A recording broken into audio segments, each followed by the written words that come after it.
Peace and blessings, family. This is your brother, asarimhotep, with the Martin Delaney Center for Egyptology.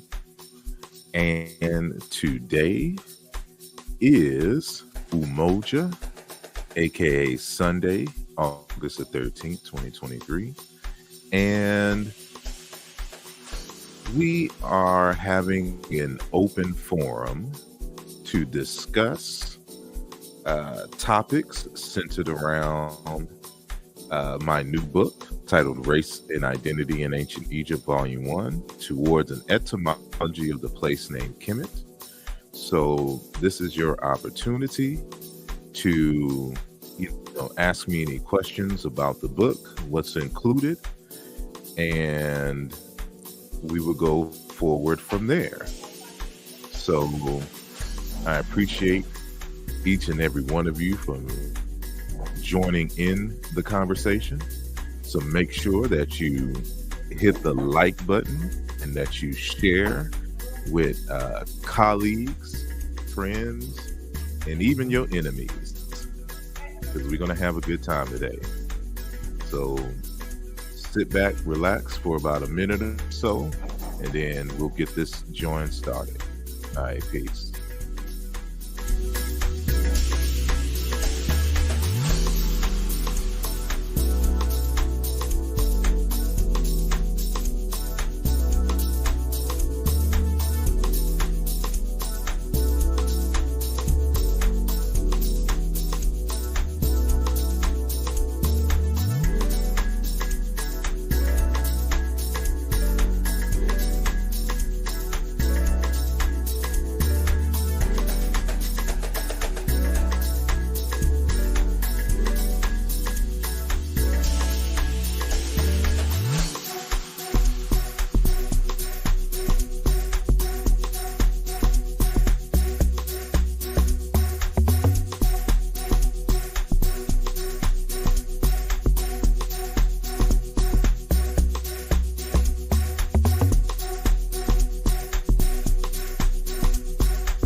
forgot to unmute the mic.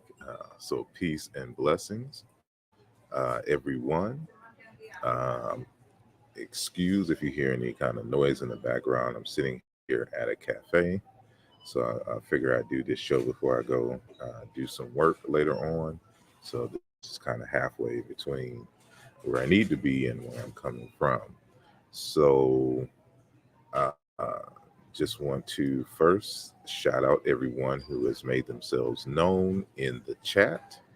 So peace and blessings to Rich the African Elder, who is in the building. Sister Mika is in the building. Thank you for coming through. We have Teti Ursama Atra Seneferu, who is in the building. Everything is in the building. We got Learn Together with Obama, and OG Gorilla is in the building. Silverback. And let me see. Let me go down further. Musoni has made themselves known in the chat. And to let everyone know, this is an open forum. So, you can ask questions in the chat or you can come on the program. And so we have at least one person who is already on. And if you don't see the link in the chat, that is, well, at least on YouTube, it is pinned to the top. So if you want to join the panel to have a discussion, the link is pinned to the top and we'll bring you on momentarily. So, um, peace to Josiah X in the building. Thank you very much uh, for joining the conversation. And he says, let me read it. Greetings, brother. Can't wait to check out your new book. I appreciate it. And so the new book in which he's talking about and is this text here, Race and Identity in Ancient Egypt, Volume 1, towards an etymology of the place named Kemet. And this text is 500 pages. So it's not going to be a read on the weekend type book.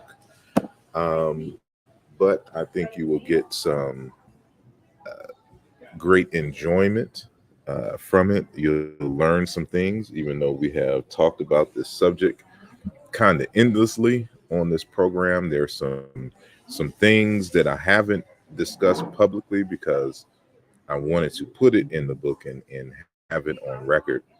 And so now we can talk about some of these things freely.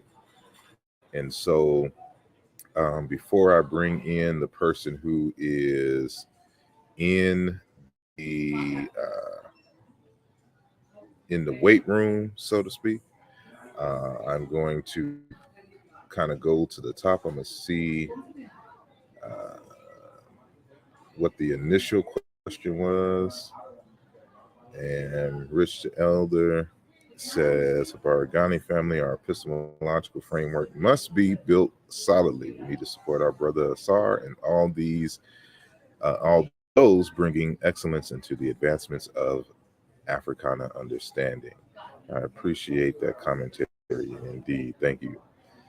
And I thought I saw something else. So this is what it is. Question. It has been said by our Africana teachers that Kemet represented a coalescing of thought and knowledge systems that are found all over Alkebulan. What is your take on it? All right, I will answer it in this way. First and foremost, Alkebulan is not an African word. I don't know where Dr. Ben got that from, but it is clearly, if he did get it from a text, it is clearly Arabic.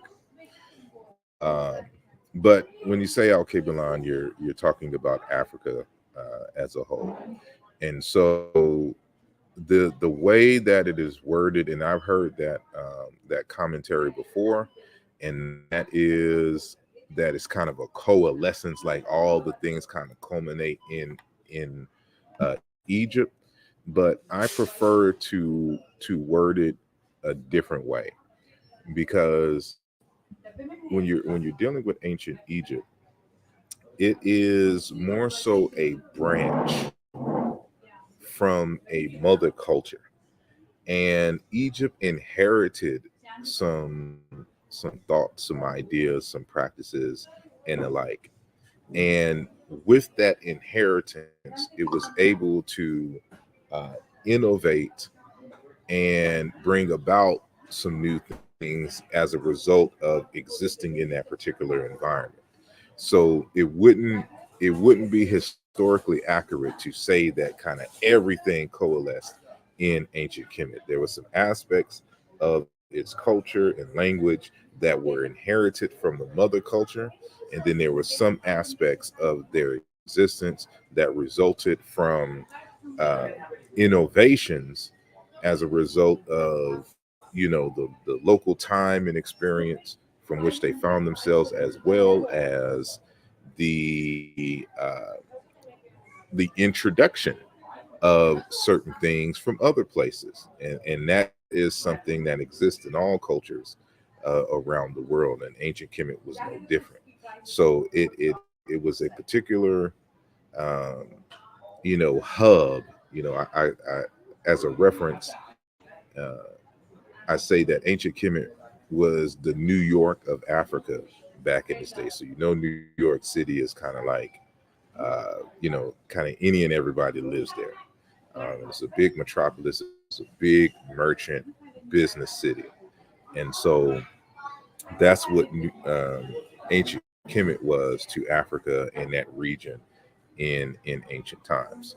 And so we got to have a more accurate and a more broad understanding of the place of Kemet in space and time. Uh, OG Gorillas says, "Would love to join the panel today. I got questions." Again, if you want to join the panel, the link to join the panel is pinned to the very top of the the chat on YouTube. If you're on Facebook, it should be. I don't think you could pin, or at least I don't know how. If you can, pin comments to the very top of the list, but it should be the first post on Facebook. And unfortunately, when you type in things here, it does not transfer over to Twitter. So those of you who are watching on Twitter, to get the link, I guess I could put it in the comments. So that's what I'll do. Put it in the comments for those of you who want to join from Twitter. Let's see. If you want to join discussion, panel, click this link. So boom. So it's got to do an extra step. So bam. So those of you who are on, well, I can't even say Twitter no more. It's no longer Twitter. It's X. So for those of y'all on X, whatever that means, uh, you know, you now have the link. So learn together with a bond, peace with us all. What's your thoughts on Campbell Dunn's work, especially compared to linguistics, Indo-European and Niger-Congo? He pretty much breaks down every word in monosyllable. A little off topic, but Campbell Dunn's work, I think, is a good preliminary series of text, and his conclusions are even though it's a minority opinion, there are other scholars who have come to similar conclusions. The only thing that I would caution, especially new laypersons, is that Campbell Dunn is, although he's a classicist, he's a trained classicist and a trained linguist, his method of language analysis is akin and of the school of Joseph Greenberg, which means the mass comparative method. So what I use Campbell Dunn for is I don't pay attention to his linguistic comparisons. because he doesn't use a comparative method. However, it is a good resource for terms across Africa. And so the actual vocabulary that he's using to make his comparisons, although it's using mass comparison method, is good for when you want to do now your own comparisons, right? I still prefer to just grab vocabulary list and dictionaries and any other kind of material I can for a specific language. But sometimes, you need kind of a more broader scope. So that's when text like his is good. So to use Campbell Dunn's work is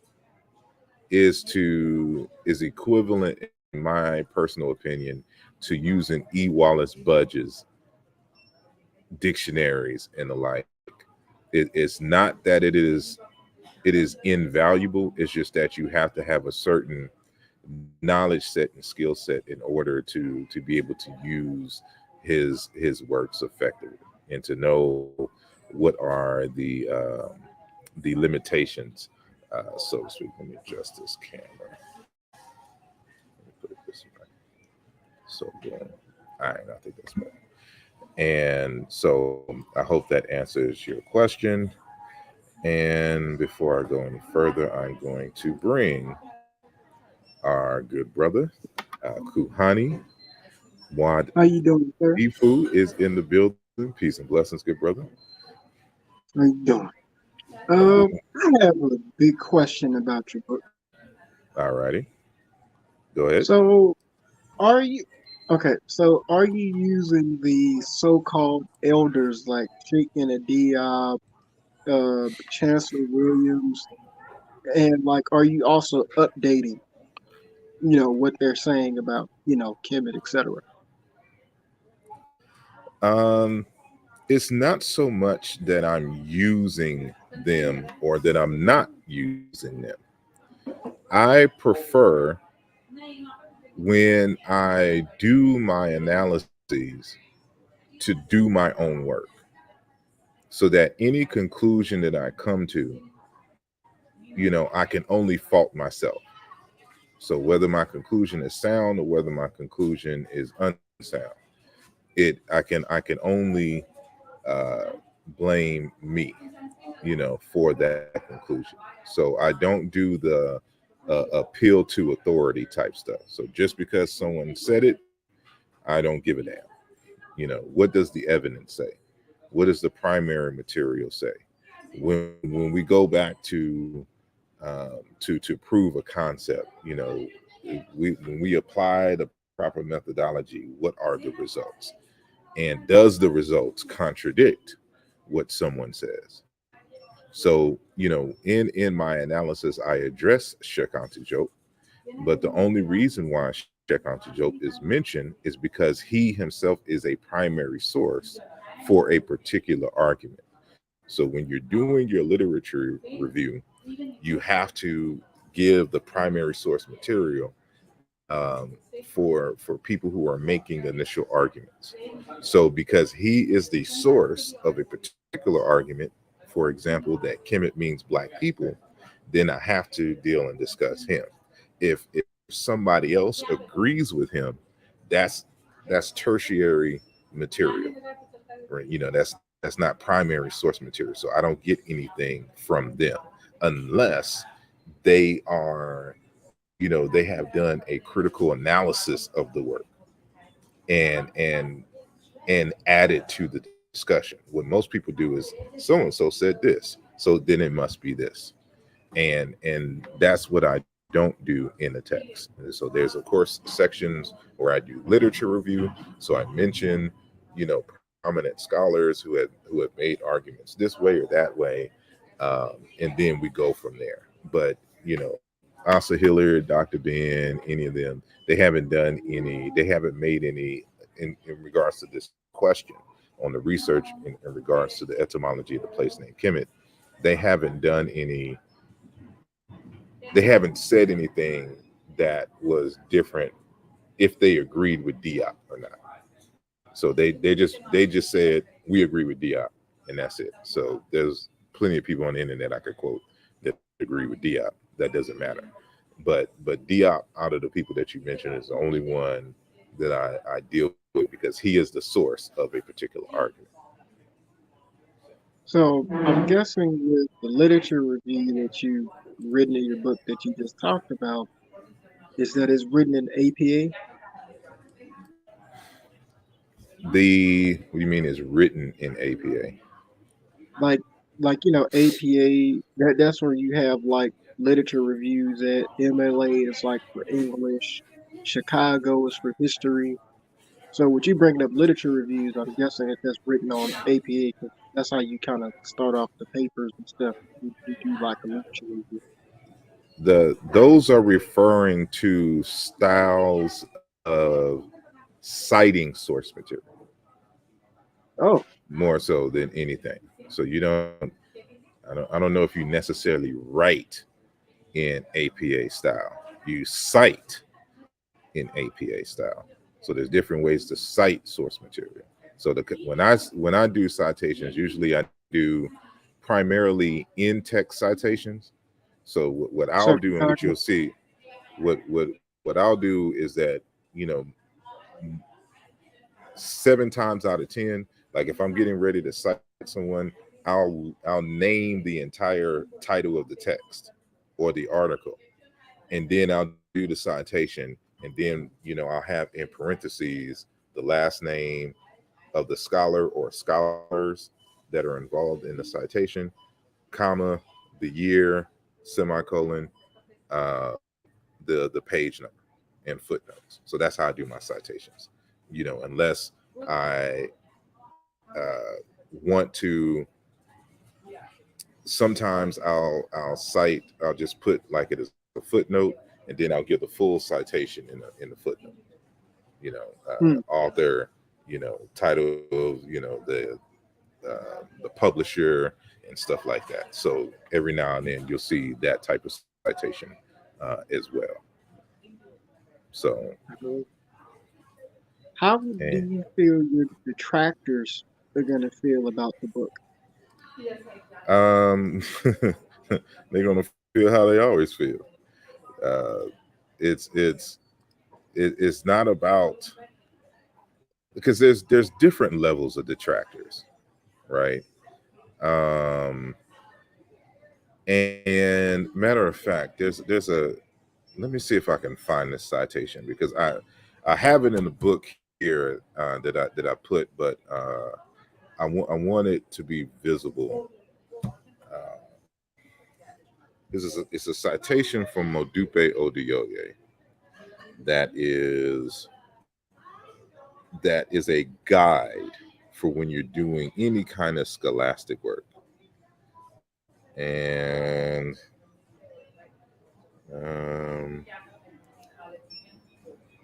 let's see,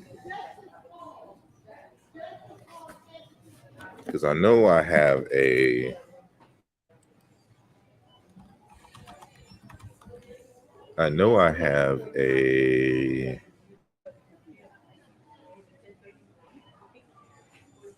here we go. No, I cited it in my discussion on Yahweh with Zion Lex. So let me move that out of the way. I'm going to share my screen. Let me do full screen.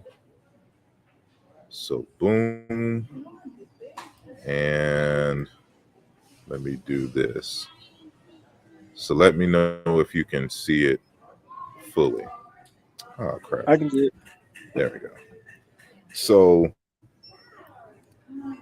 so this citation, which I cite in a book, I start off the introduction with this citation.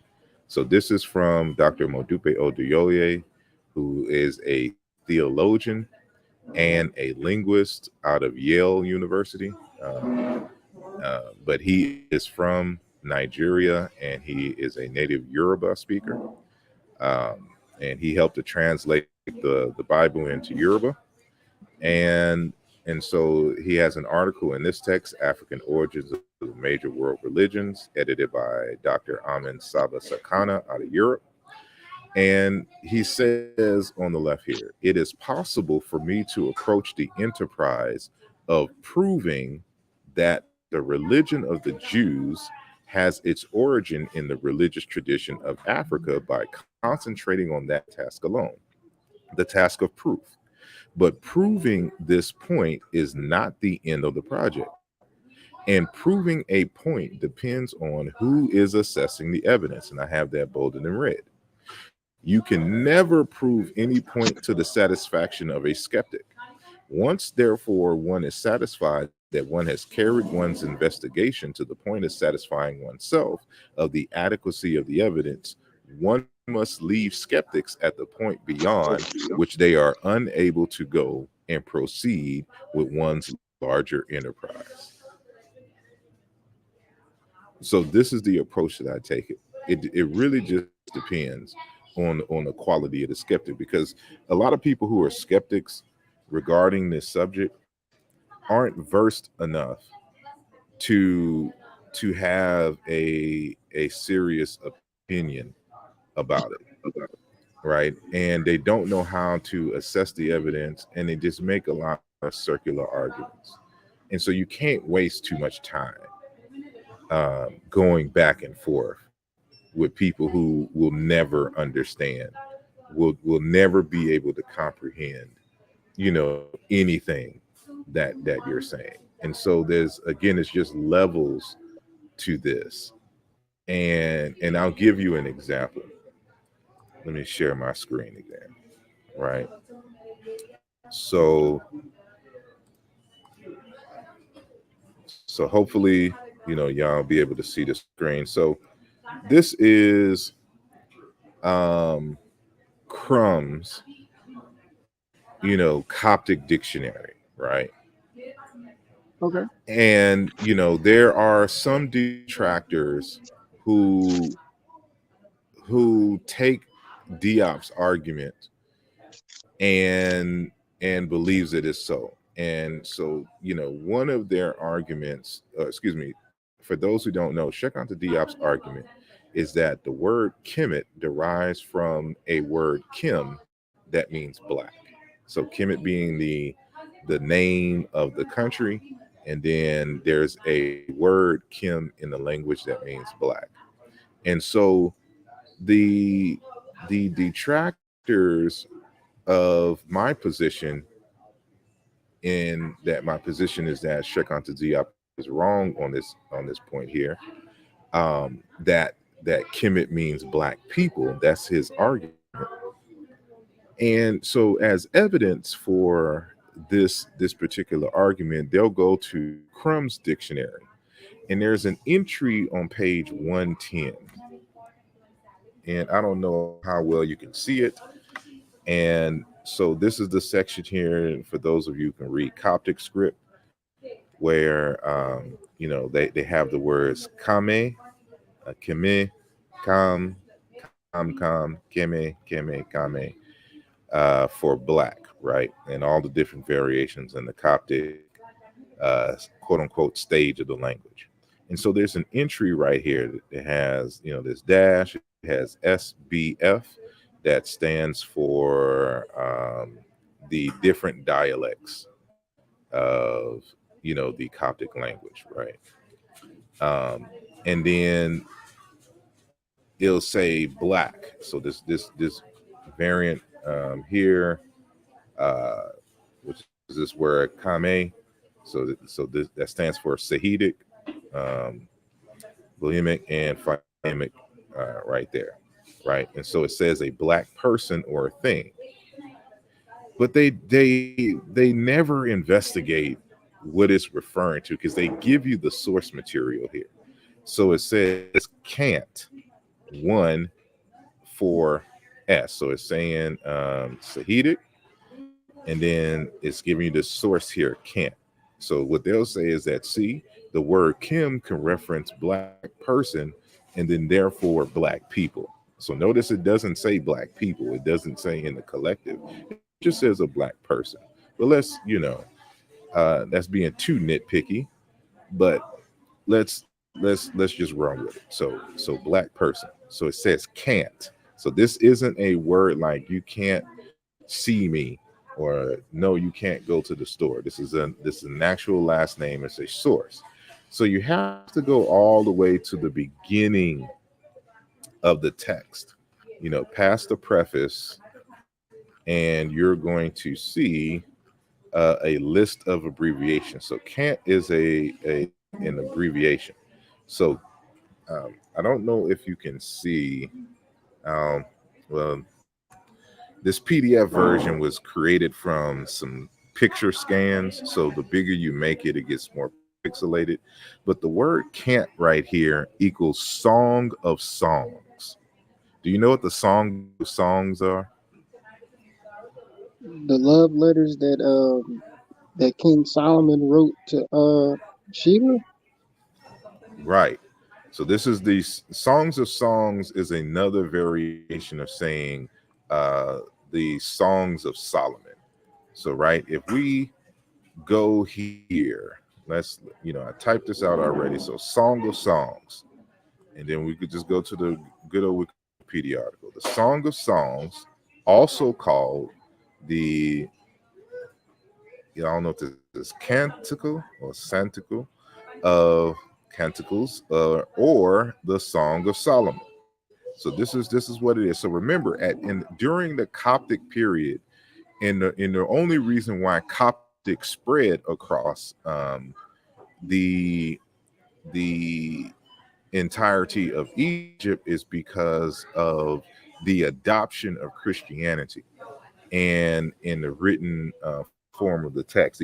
So most of the text that you're going to find in Coptic has to deal with biblical matters.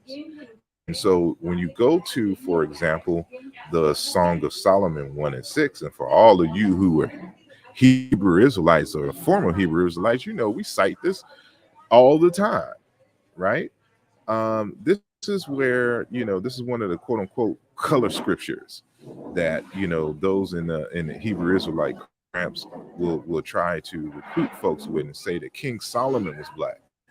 And for anybody who has critically assessed this scripture here knows that this is not a description of King Solomon. This is the Queen of Sheba speaking to King Solomon. And Queen of Sheba comes from Ethiopia in terms of modern day Sudan. So in the Song of Solomon, it says, "Look not upon me because I am black." That's the King James Version. Others will say, the Berean Study Bible, "Do not stare because I am dark, for the sun has gazed upon me." Go down, English Revised. "Look up not upon me because I am swarthy, because the sun has scorched me." Yada, yada, yada. So it's not, the point here, the King James verse says, "Look not upon me because I am black, because the sun hath looked upon me. My mother's children were angry with me. They made me to keeper of the vineyards, but my own vineyard have I not kept."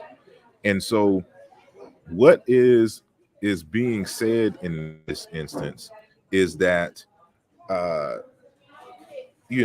now you can, they try to twist it. So it's clear that the Queen of Sheba is from Sudan. She's from Ethiopia, and so she's having a conversation with King Solomon, but they try to make the scripture to make it seem like she was kind of uh, not dark in skin complexion, but something else is going on. Either kind of how we take the term black and dark to mean kind of just a gloomy mood or have a black heart and things of that nature. And so, but that's for Bible scholars to deal with. But the point is, the citation that is showing in Crumb's dictionary is not the ancient Egyptians describing themselves as black. They're citing the Bible that Queen of Sheba is describing herself as black. And so, in the context of your larger question, this is what I mean by you can't waste your time going back and forth with certain folks because they have a tendency to misconstrue source material and really think they have you in a gotcha moment. And you can point this out 100 times. Now watch, they're going to come back and try to make an argument and try to twist their words around and make it seem like they weren't saying that exactly, or they're going to try to double down and still try to make it apply to verify Diop's argument. Right. So, Hmm. you have to do what Oyoye says, and that is that you have to leave a skeptic at that point. There's just they have some internal personal growth that they have to have within themselves, and there's just a certain level of scholarship that they're going to have to attain. So that's different from an actual scholar's critique, and you'll be able to tell the difference between a scholar's critique and what I call the Negro critique. You know, Okay. so certain scholars, well, it depends on what camp you're in. So if you're in the Eurocentric camp and you find that my conclusion doesn't agree with Diop, you're not going to have much issue with me, right? But if you are in the Diop camp, you're going to have issue. But I made sure that I cited other scholars who also disagree with Diop on that point. And so my point here is that everyone is wrong. There's no evidence whatsoever that the word Kemet derives from a word Kim that means black. So there's going to be other scholars who are going to try to double down, but once they come across the source material that shows that they didn't have a leg to stand on in the beginning, and I've already had these discussions with a number of Egyptologists, and they can never come back from it. And so I asked them, well, where's the source material? Who's the scholar that came up with this argument, and what did they use as proof? It's in the dictionary.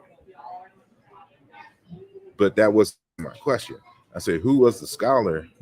Because as I cite in the beginning of the text, when you look at the earliest dictionaries for the ancient Egyptian language, they don't define the word Kemet. It just means Egypt. They just put Egypt as the definition. They know what it references, the larger country, so it's defined as Egypt. It's not until Ehrman and Grappall dictionary, and I think there was an article earlier that Grappall wrote that made this reference, but no justification whatsoever. So this is primarily the start. But then you ask them, well, what did they base that on in comparison to all the other words that mean that there's a root Kim in the language? They can never Hmm. come back. So that's fundamentally the issue, in regards to that. See, even with that, with you bringing up how you've had conversations with actual Egyptologists who have like PhDs, right? Hmm. Now, keep in mind, I've been in college before. I got myself a bachelor's, and it's like what I tend to notice is that a lot of people tend to think that PhD equals that you need that particular person. You know what I'm saying? Like knows every minutia of the subject, right? But Yeah. then it's like you actually look at what people go through with like masters or like getting masters and PhD. The thing that they teach you in there is how to write. So Hmm. it's like that. You know what I'm saying? It's that appeal to the authority thing that people like to do with. You know what I'm saying? PhD. You know what I'm saying? Yeah. And this is something that we always got to be mindful of with even with someone who has a PhD in Egyptology, because the field itself is so vast. So first and foremost, you usually, when you get your degree in Egyptology, is going to fall in one or two camps. You're either going to be an archaeologist who specializes in ancient Egyptian That's like archaeology, Zahi Hawass, right? basically, or you're going to specialize in philology. That means the examination of text. So while you you have an Egyptologist who is a philologist, doesn't mean that they know any and everything about archaeology of ancient Egypt, and vice versa. They both have to. You're going to have to take a course, or two courses in each one of them. But depending on your specialization, you're going to have more of one or the other, right? And so even then, you're talking about over 3,500 years of history. So some people just focus on pre-dynastic archaeology and things. Some people just focus on the Old Kingdom. Some people just focus on the Middle Kingdom. Some people just focus on New Kingdom. Some people only focus on Demotic and Coptic period. And some people only focus on the Greco-Roman period, right? And so what is there? And then some are only focused maybe like on artwork, but none of them really, for the most part, are focused on language and linguistics. So usually what happens is that you have somebody who is a linguist who will come and study ancient Egyptian language as part of their linguistic training, but they're not necessarily Egyptologists. You get what I'm saying? Yeah. So so there's different specialties that everyone focuses on, and even when they get their PhD, there is very narrow that a subject matter for which they are an expert in. So you always got to keep this in mind when you're having these conversations. This is with any PhD or master's, anybody focus. Like me, I like to focus primarily on Middle Kingdom, Old Kingdom, pre-dynastic stuff. Greco-Roman, not my area of expertise, right? I defer you somewhere else. And if it's about the art styles and all that, I refer you to someone else. Even the archaeology, I know where to go to reference certain things, but that's not my expertise. I defer to those individuals, right?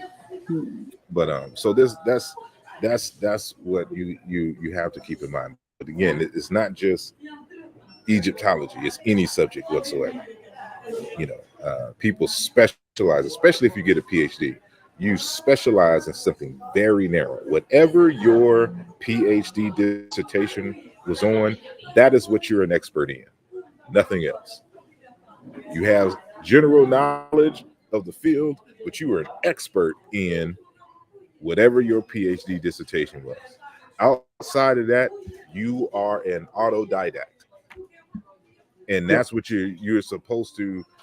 That's what a college degree is supposed to help you to be, an autodidact. You go to college to learn how to learn and study, And so when you get your master's and your PhD, you're you're you're going to become an authority on something. And what you are an authority on is that subject for which you did your PhD dissertation on. But just because you did your PhD dissertation on butterflies in ancient Egyptian artwork, it does not mean that art history analysis that you did makes you an expert in ancient Egyptian language and linguistics. Two totally separate things. You have to go and get training in the other to be an expert in that. And of course, we all ain't got that kind of time to just be, become an expert in everything, which is why we create research teams so we can lean on the expertise of our fellow colleagues. So I want to ask this question as well, right? I want to kind of break it to like mainstream scholarship versus so-called fringe scholarship. I'm gonna tell you what I mean. Well, I'm explaining to you what I mean. No problem. Um, okay, like, and I'm keeping it in North Africa, due to the show, right? Mm-hmm. So, like, I just bring up a group of people, the so-called Moors, right? Mm-hmm. It's kind of like two camps, or even the Egyptians. We can use that too, right? You have one camp that says that the ancient Egyptians were black, right? Mm-hmm. Research. Some of them had snub noses, et cetera, et cetera. Ride this whole like that, right? But then you have people that come about later that say, "Oh, the Egyptians was neither black nor white," right? So this is the confusing part for me, as a person who's trying to learn about Kemet, right? It seems that people think that mainstream scholarship the information that is always propagated is correct, while people who don't subscribe to their research and primary sources are kind of hidden. So does mainstream like shaking a diop is not used mainstream wise, but in Africana studies departments he's used. So does mainstream scholarship mean that you're correct, or if you're not mainstream, does that also mean you're correct? If you get what I'm saying. Yes, and see, we have to be careful of the words that we use, because what is mainstream? When you say that, what you're really saying, no, listen to what I'm saying. Oh, okay. What you're really saying is European scholars. Because if I'm an Africana Studies PhD and I'm teaching at a prestigious university, and this is part of our course curricula, we are the mainstream.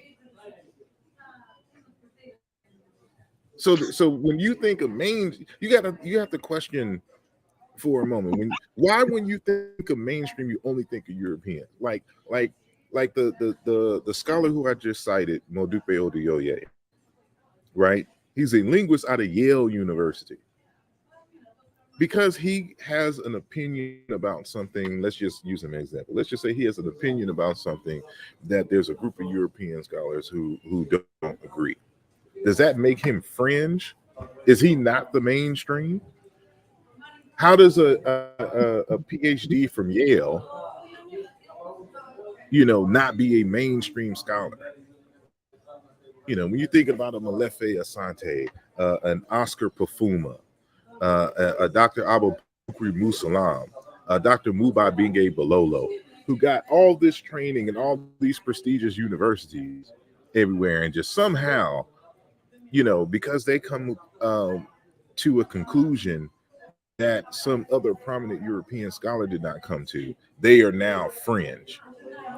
So that shows you the internal cognitive dissonance that we have when trying to associate what is valid scholar. That's not even a true metric to determine what is a valid scholarship or not. It's always going to be based on the quality of the analysis of the work, the rigor of the scholarship. And so, as I always tell folks, scholarship is is really communal in a sense. You have on one hand the one scholar or group of scholars, if it's a team effort, who come up with the analyses, right? They do the work, they do their literature review, they do the experimentations, they come to a conclusion, and they put it out in the world. There's a segment of the community that are experts in the field, right, who will review that work. And then you have people who are not necessarily experts of the field, but who will also review the work. The problem is that regardless, if you are reviewing a work and an analysis, you still have to be deeply into the subject to be able to know if any of the arguments are sound, whether it's coming from the initial authors or people reviewing their scholarship. So that's why I have on this channel the series on how to critique the critique. Because people think Right. because somebody makes a critique about something that in of itself that invalidates the initial scholarship. And it's like, no, now you have to one wait on the rebuttal from the initial scholar, right? So he can either agree or point out the shortcomings in the analysis of the reviewing scholar. So this is why, like in a debate, a formal debate, why do you think they have the person A come out, give his preliminary argument, person B come out and bring his preliminary argument, then person A comes and presents his argument more fully, and then person B presents his argument more fully, and then person A presents some questions and critiques for person B, and then person B does the same thing, and they go back and forth for a little while, and then they come to they present their summary to the folks. It's always a back and forth. You can't, you know how you just be in an argument, person A says something and you think it's saying something uh, crazy, and then person B comes back and says, this is crazy, but then person A comes back and then shows you how weak person B's, saying argument is. And it's only when you can see them face to face that you really get a sense of the true nature of the argument. And unfortunately, a lot of us don't do that. We only look at one side, and because for whatever reason we don't like this side, we'll just side with this person because they're against who I'm against, without any sense of understanding of how to make the the critiques of the critiques themselves.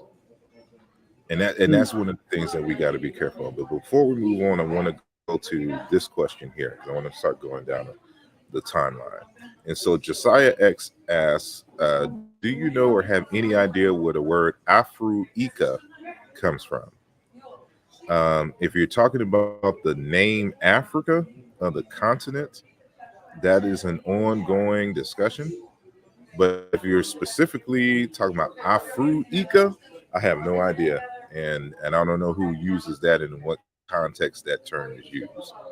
But in terms of the name Africa itself, the best evidence that I've seen is regarding a small community of Berber speakers, Amazigh speakers, who call themselves Afriga. And uh, from Afriga, we have this European pronunciation, Africa, and then it kind of goes on from there. Um, but Afru-Ika, I think my hunch is somebody made that up. I have no idea what that is. But let me Mm. say, dude, shirt. What shirt? Exactly.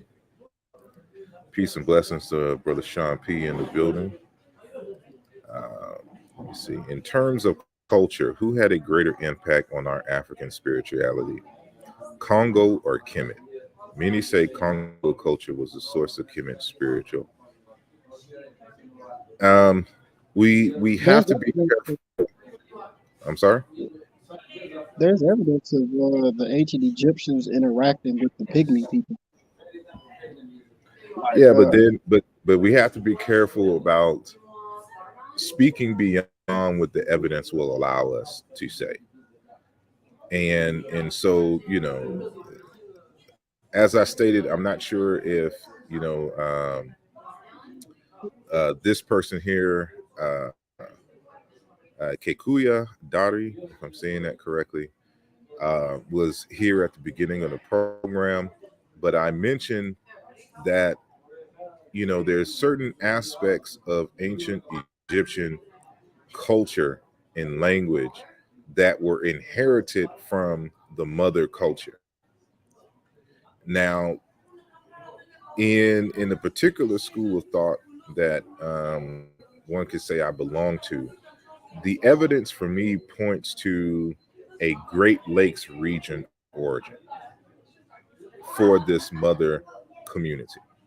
Now, that is not the same as saying Congo tradition in modern Democratic Republic of Congo, although the present state borders along in the Great Lakes region. And so modern Congo tradition, that's how we have knowledge of the Congo tradition, is from records of modern times. We don't know necessarily that how it is being done today was the exact same way how it was being done in the mother culture. And so we got to expect that there were some local innovations based upon the environment and the time in the respective regions. So we always give that leeway and that buffer when talking about particular cultures. So there's certain aspects of ancient Egyptian culture that is clearly innovated in that particular space. Certain ideas, certain references that are the result of existing in that period of time in that particular environment. And the same thing with Congo, etc.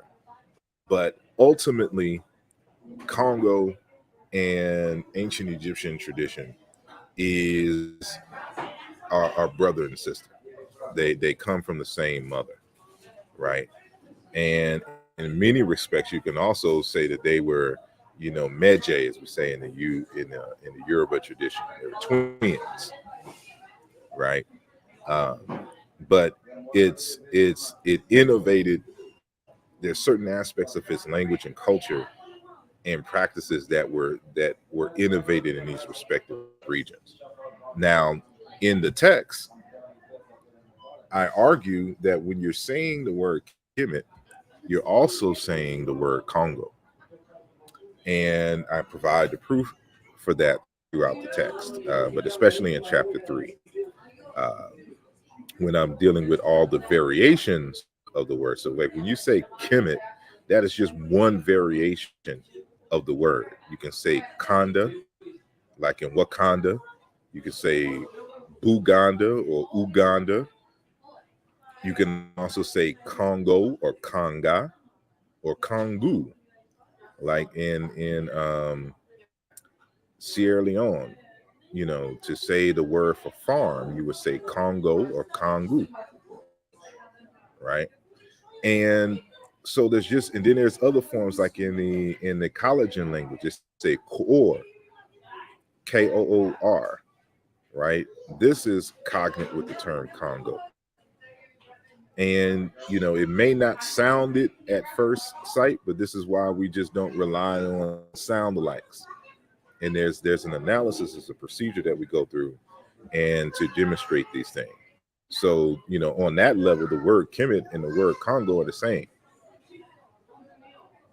And so they've at least inherited the same word to reference a particular landscape, and they both in their respective times became the names of the larger territories, uh, for which certain kingdoms, like when you say the kingdom of Congo, and the kingdom of Kemet, that it is, it should be understood in that light. So I hope I answered the question. So we'll do one more, then I'm gonna come back to you. And I don't know what she's talking about. Yeah, this is APA is definitely so. Yeah, well, I must be far back. Thank you, Sister Mika. And I should say that actually we kind of released the book a little early, so it's actually released now. So, but on my website, you can still get the pre-order price if you order from my website, which is asarimhotep.com. And I see someone else has come in. I'm gonna bring you in just a second.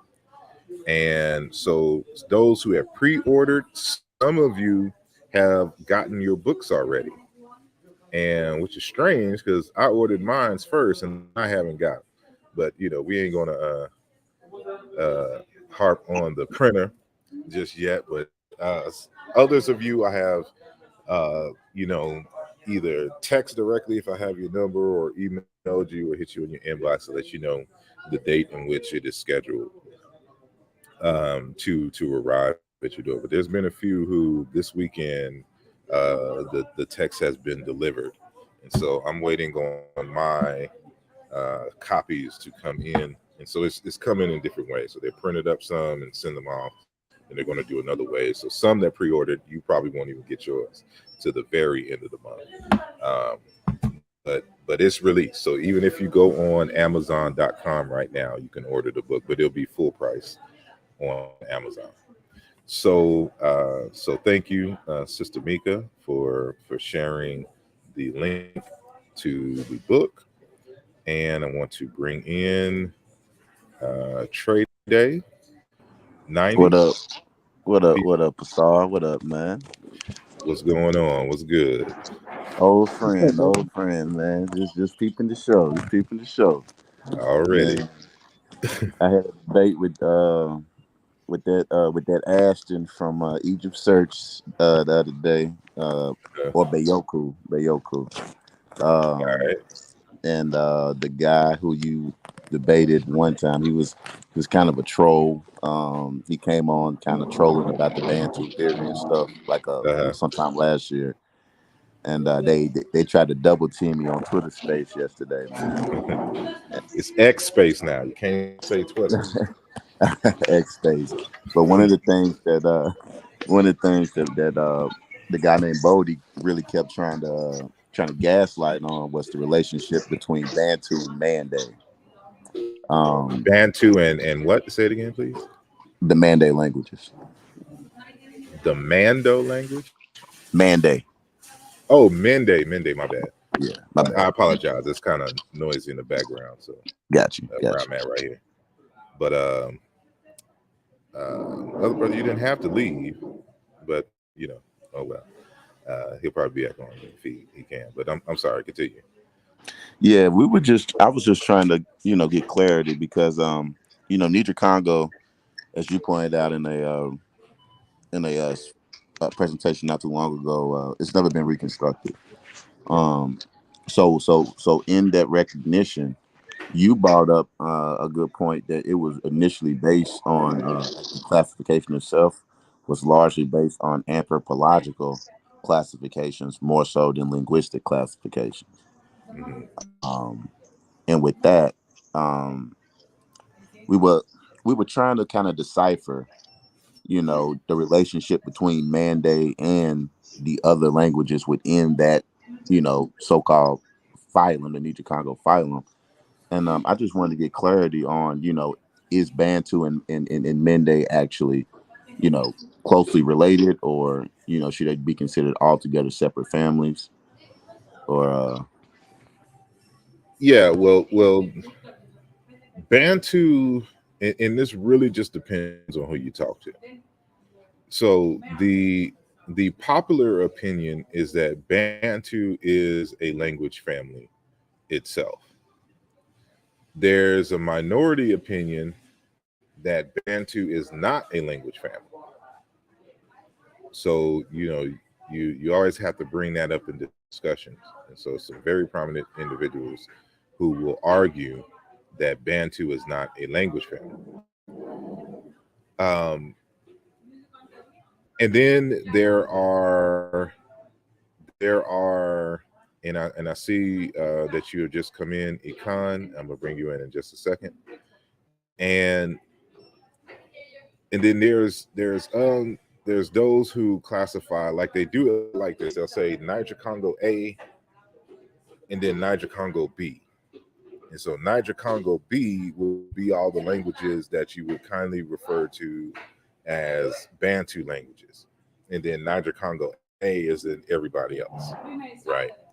But regardless, this large classification has not been done using the methods, the tried and true methods that are used to classify languages. And so whether Mande and the so-called Bantu languages are close is, at this point, I can't say because no one has done the work.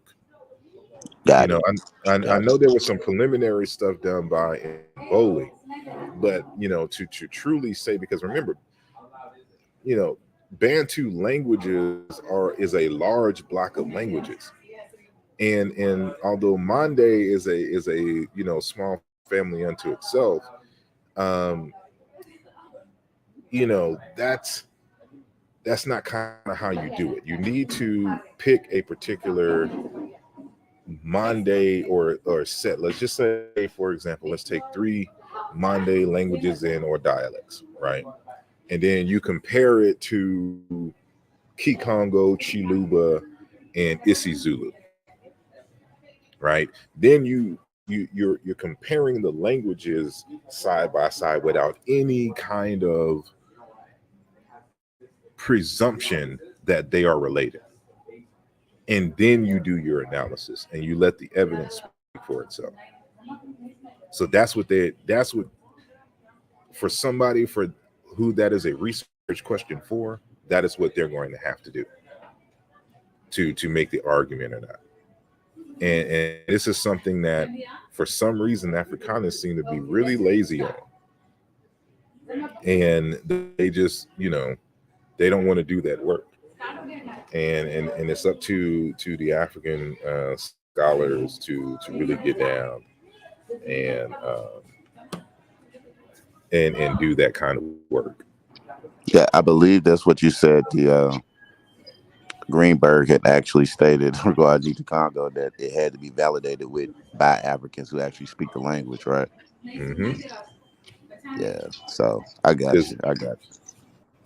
And and this is the same with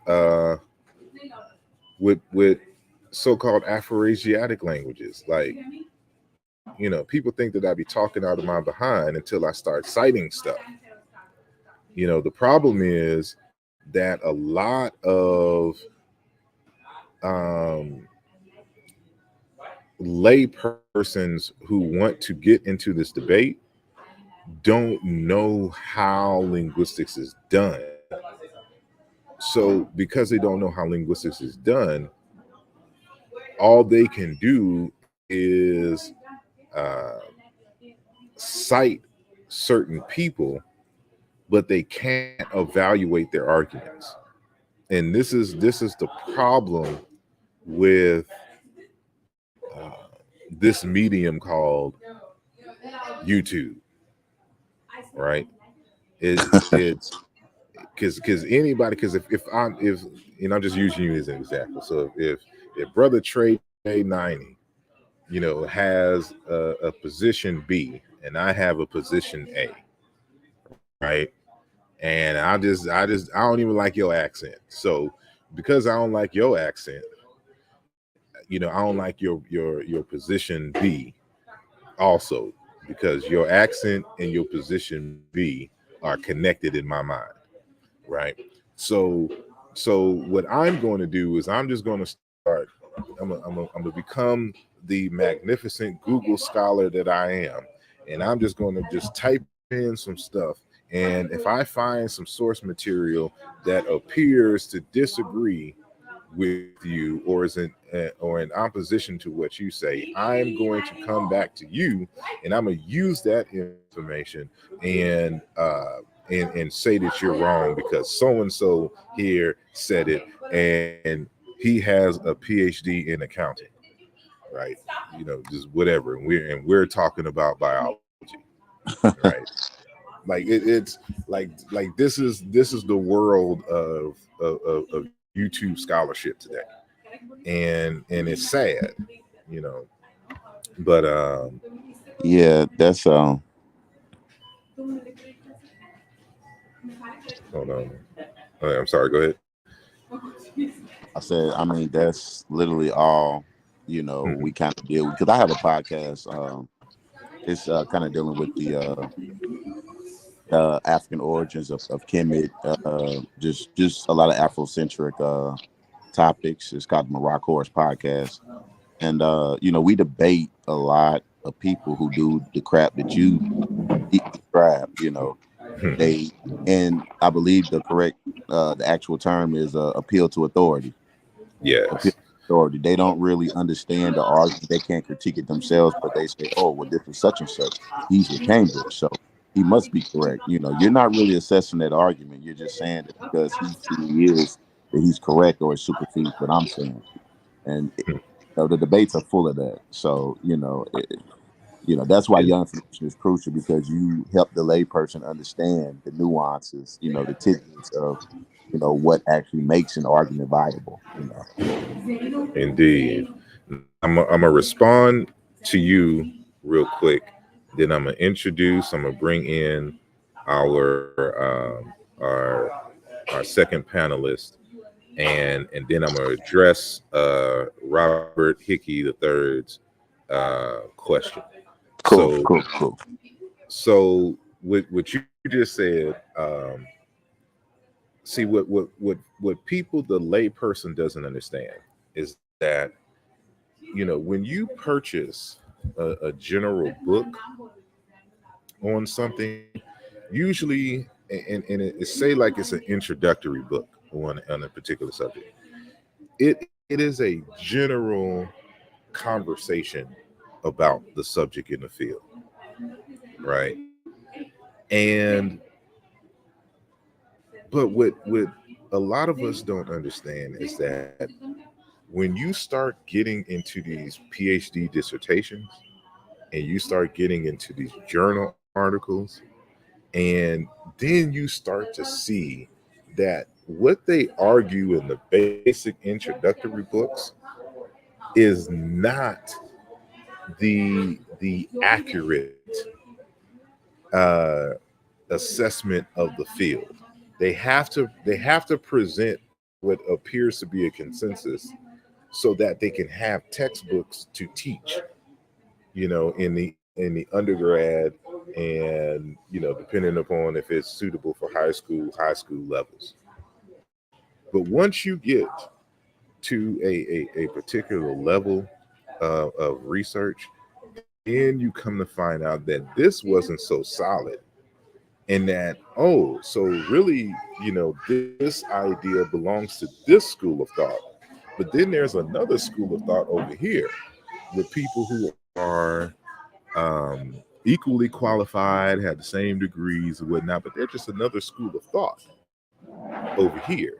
And then there's this other third school of thought over here. And all three school of thoughts, the people on the same level are competing for ideas. So even when you got that introductory book, you may have gotten the introductory book from someone from school of thought A, but they're not including the arguments and things from school of thought B and C. And so this is what I try to bring to the conversation, to let everybody know, like, look, this is when you get past this is what it is. This is what the scholars are talking about. This is what they agree. And this is the state of the art, the nature of the research at this point, right? And I'm gonna find it. What is it? Gates. What's his name? Not Skip Gates. Uh, Gates. Hieroglyphs. Theoretical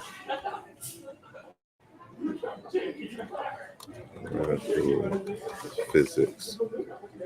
No, it's a Dinkra. Not hieroglyphs, a Dinkra. All right. Jim Gates, Sylvester. So let me. So I'm gonna search, because I have so many presentations. I forget stuff. So I got to look at.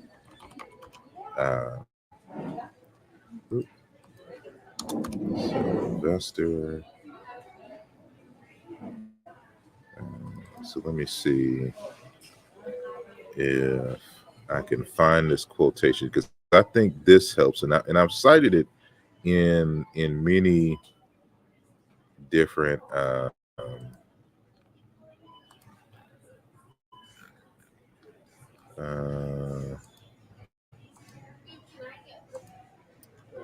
dang it.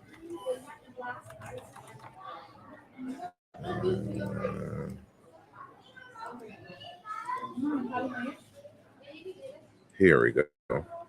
So I'm gonna share my screen real quick, and I'm gonna come back to you, Brother Robert, in just a moment. So let me share my screen. So y'all, are you familiar with Dr. Uh, Sylvester Gates? I'm not. Well, this is a brother. He got his PhD at MIT, and I think he was the first to get his PhD in supersymmetry. And this is at the times when kind of string theory was emerging and the like. So he's a theoretical physicist, and he deals in supersymmetry and string theory and the like. And he published a popular science article in physics world called "Symbols of Power: Adinkras in Nature of Reality." This is his photo that you see on the right. But we're not going to address that today. I just want to kind of introduce him and cite here. So there's a lecture on YouTube that you could find. It's called the Just Symposium Keynote Address, Susie and the Lords of the Ring, and it has to do with physics. So he's doing a play on words here, and this is the link if you can see it. But if you just type that in and Sylvester James Jim Gates Jr., he's talking about some concepts in physics, but he states something that reaffirms what I just told you previously. So let me just read it. He says, "This is what we call vertex normalization in quantum theory. And what it basically says is that the charge that an electron couples to a photon with," and I typed this out myself. So this is actually him speaking, and this is what he says. So this is me transcribing the lecture. So, and actually depends on things such as the speed and the spin, the location, much more complicated than the equation we taught our students in high school. You see, we constantly lie when we teach science, but we lie in the service of truth. We tell people the part of the truth that is appropriate for what they have as a background. It would make no sense for me to walk into a high school classroom and try to teach my students relativistic quantum field theory. So I say instead, Coulomb's law is the end of the story. Even though I know it that is not the complete accurate story, but it's good enough for the audience. So when you talk to a scientist, you need to be careful if you're not a scientist, because you need to know what the scientist is assuming about what you know, because that influences what we tell you. So you get the citation? Yes, sir. So the issue here in these conversations is that people are working on introductory basic information that when you get to that level of understanding and research, it's not the complete story. And there's nuances and controversies that you're not privy to. So when somebody says, Afroasiatic is a valid language family and construct, they haven't read the same authors who acknowledge that it isn't, that it's a typological grouping. And for those who are not linguists, those who don't study language, they won't even know why that's important. Because you can't group languages genetically based on typological criteria. If typological criteria is the basis for the whole Afroasiatic language phylum, then these are not a genetic grouping. So you can't use the fact that something is grouped as an Afroasiatic language to try to dismiss any kind of comparisons, for example, between Bantu languages and ancient Egyptian, because the Bantu languages and ancient Egyptian comparisons are based on the comparative method and genetic linguistics, based on historical comparative linguistics. That is not, that's typology, which is so-called Niger Congo and Nilo-Saharan and Afro-Asiatic. But if you don't have this background, you won't know these things. So they only tell you what they think they can tell you based upon, your knowledge of the field. But anybody who is anybody, if I was to have a discussion here with somebody who was an Afro-Asiatic, scholar or whatnot, all I have to do is ask them the question, well, where is the text where the comparative method was used to validate the Afro-Asiatic groupings? They tell you it does not exist. And that's the same thing with Niger Congo that you was mentioning earlier, and the like. So this is what we have to keep in mind. And these are the kinds of issues that I address. Even like I really addressed it in the Luja Volume 2 in 2020. But in continuation of that conversation, this is what I do here, which is why I have, because the book itself is really just 3 chapters in terms of the initial and fundamental arguments, but there's 5 additional appendices to the text. And so when you go to Appendix A, it is simply a comparison between ancient Egyptian and other African languages, but primarily Yoruba, Chiluba, Kikongo, and Collagen. So those are the 4 main, and then there's some subsequent Uzande, Fawn language, and some other ones. Even comparisons with Proto-Bantu, and the like. But those are the main languages. So because what the reason for that is because of course you're anticipating arguments from scholars, and they'll say, well, you can't compare ancient Egyptian to the Chiluba or Bantu language. How so? I want you to go to Appendix A and falsify my findings. And in Appendix A, you're going to find over 100. It should be like 105 tables full of comparisons. So not 105 comparisons. Each table may contain, 5 to 10, saying rows. So we're looking at over like 500 comparisons here, and this would force you to to go back and try to falsify these particular comparisons. And so that's what this text does. It anticipates these particular arguments and is going to force them to show their hand and to show their arguments, in trying to rebuttal what I have presented in the text. But I want to go back real quick to Joseph. Was it? What is his name? It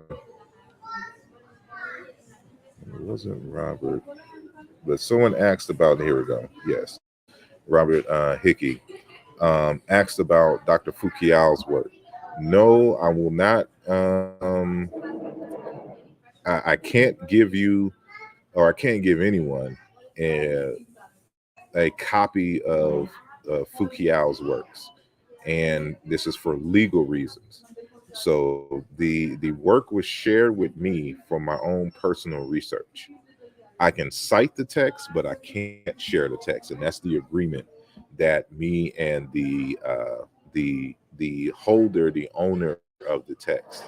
Although Fukiao wrote it, of course he passed, but it is his lawyer who has them, and and knows my relationship with Fukiao, and so this is why he shared it with me. So he's working on getting it published. So you got to understand that a few of these texts, they're all pretty much finished, but some of them are not really finished. Like some of them, like it's typed up in Fukiao wrote this at the time of typewriters, right?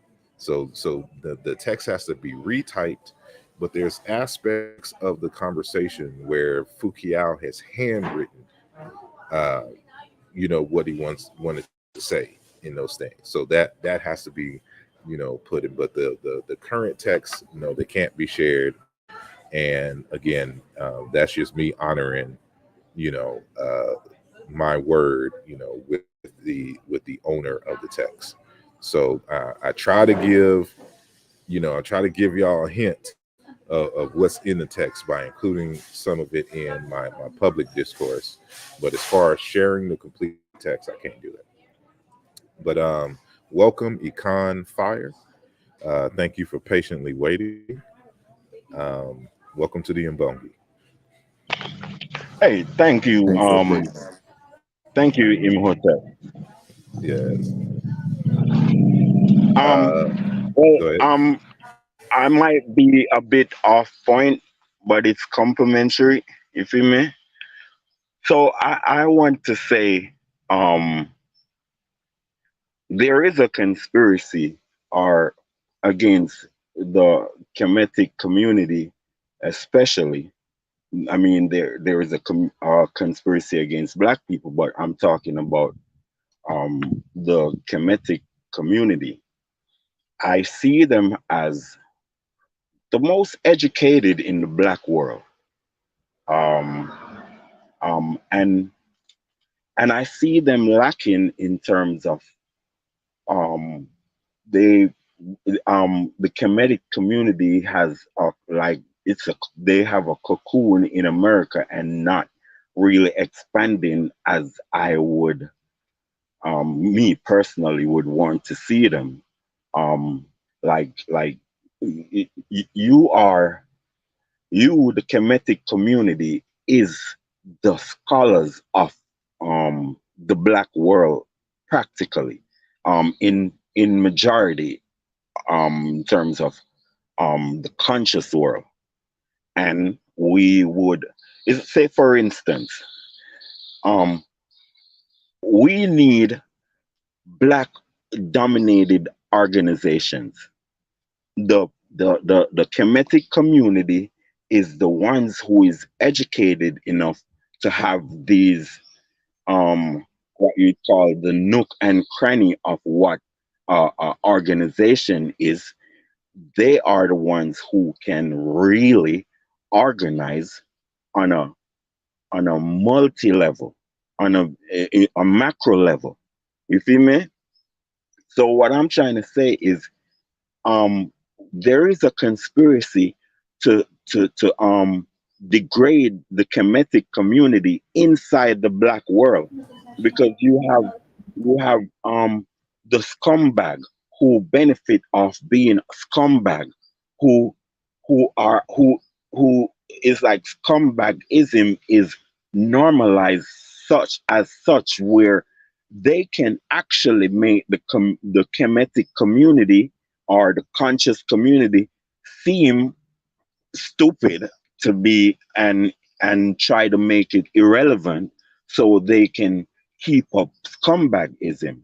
So I see where the Kemetic community needs to be more aggressive, more loud, and more dictatorial about this process. The reason why they don't like it is because um, the Kemetic community has a mandate of the Ma'at, where it is what you'd call it's a designated process in which these what you call scumbag life type of people does not like. They like what you call um not specific. They like non-specific stuff. You see me? So I think the Kemetic community needs to spread its arm inside the interland in Africa more, such as like the TFL of Benga had introduced a university. Why haven't the community dominated that that section? If you may, or why haven't we heard the Kemetic community have organized to adopt the Theophila Benga University? If you may, and try to make it the number one university in terms of getting the American skills across to that university, and also the try to get a couple of our scholars. New Yorkers scholars is wasting. The New Yorkers, the scholars in New York is they wasting away. See me in the cocoon of just that little circumstance where and I think the Kemetic community can organize and send our brothers there and facilitate funding for them to be um balanced there. You feel me? So I just think you or we, I'm not a scholar, but I think, but I'm like a ground person who can be ground people for our scholars. You feel me? So I think that you need to spread your arms more. The happy group, they need to we need to do something about getting this inter travel and break the Atlantic.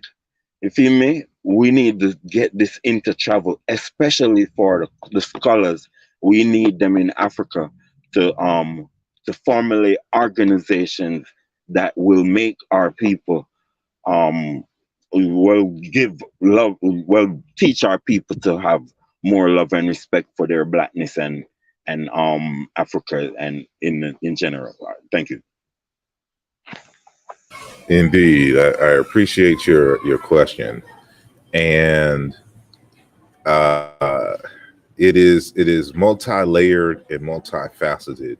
The answers to your question, and you know, now from an academic standpoint, there was one organization called ASCAC that initially was designed to be the academic arm to address the scholarship on Kemet. However, over the years, the organization has become something else. Although they have annual meetings, conferences, I should say. Uh, they came out with one publication, the preliminary challenge, but hasn't published anything, and that was 98, I believe, that was published. But and I think like in the 80s they had some other publications as well. I think there was two other publications, but they for the most part stopped doing scholarship. And you may have people who are members of ASCAC who uh, may have published an article here and there, but in terms of a collective organization and a body of work, they just stopped doing that in the 90s, right? And so, but even still, like, it was very few individuals in the organization that were really experts in Egyptology. You had a few like Dr. Carr, Dr. Mario Beatty, um, and Dr. Jacob Carruthers when he was here, people who studied under Robinga and learned how to read and write the language. But every single one of them has their PhDs in other fields, African American studies, for example, when we're talking about Dr. Mario Beatty and Dr. Carr. And Dr. Raketi Amin, she was on a way to get her PhD in Egyptology at the University of Chicago from the Oriental Institute. However, at the time that she was going, it was just extreme racism and all this other kind of stuff kind of forced her out. So she ended up, doing her PhD in linguistics, but not necessarily Egyptology. So you have Egyptologists today, who are African American, for example, but they aren't necessarily connected with an organization like that. They're pretty much really kind of status quo. They don't take really any large public stances, contrary to what is quote unquote acceptable in mainstream, so-called mainstream Egyptology, right? Going back to that mainstream again. And so this poses a problem because there's a lot of us that has interest in it, but there's not too many of us that are willing to go to the university and get the degrees in the subject and to be able to develop, for example, to go to an HBCU and start an Egyptology department, right? And for so that's one aspect of the multi-layeredness that we have to consider when it comes to the questions you ask. Then there is the language barrier. For a lot of the scholarship, the African scholarship that is dealing with ancient Egypt is in French, or German, and some even Spanish for like those dealing in Congo, right? And so since that isn't, we only speak primarily one language here in the United States and in the West, and that's English. We don't have access to those texts, and that can be a major barrier. So people don't know what's the latest scholarship, because a lot of us don't read those texts. They haven't heard of Abu Bakr Musalam, right? Of Oscar Pafuma, of Omen Digi. I try to raise these names in the conversations to let people know that these folks exist. If you research and get the scholarship, and they have institutions in, because you have the University of Sheikh Anta Diop, and every year they're graduating people in Egyptology, but their dissertations and everything is in French. So unless you read French, you wouldn't know, what's going on over there. It'll be the same thing in Congo when you're dealing with Theophilo Benga's work and the university. So it will require a lot of us to learn French, and a lot of us aren't willing to do that. But that's a requirement when you go for your degree in Egyptology. You have to learn French. You have to learn German, because there's so much literature written in those two languages that you can't even get your degree without having knowledge of those languages to be able to access the information in those texts, from the German and the French schools. And so there's that situation. Then there's the third situation where a lot of us who are interested in Kemet aren't interested in academic Kemet, like a discussion of academic interest. They're more so looking at how can we utilize this in our lives, and they're mainly drawn to the spiritual and spirituality component of it, which is why you have so many of these shrines, across the United States, whether it's the Earth Center or the Ma'at Shrine of Ma'at, or even with the Kemetic yoga, Mulata Ashby's, thing, right? It's just all these different institutes that are kind of focused on the so-called spirituality aspect.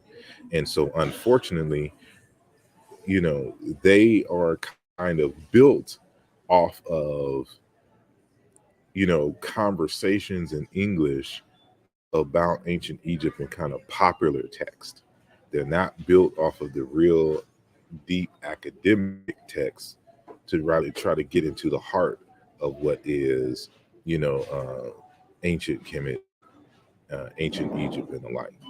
And so, that itself presents a barrier for this. And matter of fact, is when the academics want to try to dismiss African scholars, one of their favorite things to do is to go into these spiritual communities and attack their interpretation of ancient Egyptian concepts and the like, right? And so, these same kind of questions and issues that you brought up, I, on some level, have dealt with, or these are questions that I've had in my mind for a long time. So this is why, and my 2021 work on Yoruba, Yoruba, Orisha, Chiluba, Maweja, and ancient Egyptian Ak. That is the first text in a discipline that I am creating, which we call Into Calm. And this is the second text in the discipline. So this is, when you get this text, is very academic, right? And so this is why it's 500 pages of academic analysis, and a lot, and it's citing German text, it's citing French text, and of course it's citing English text.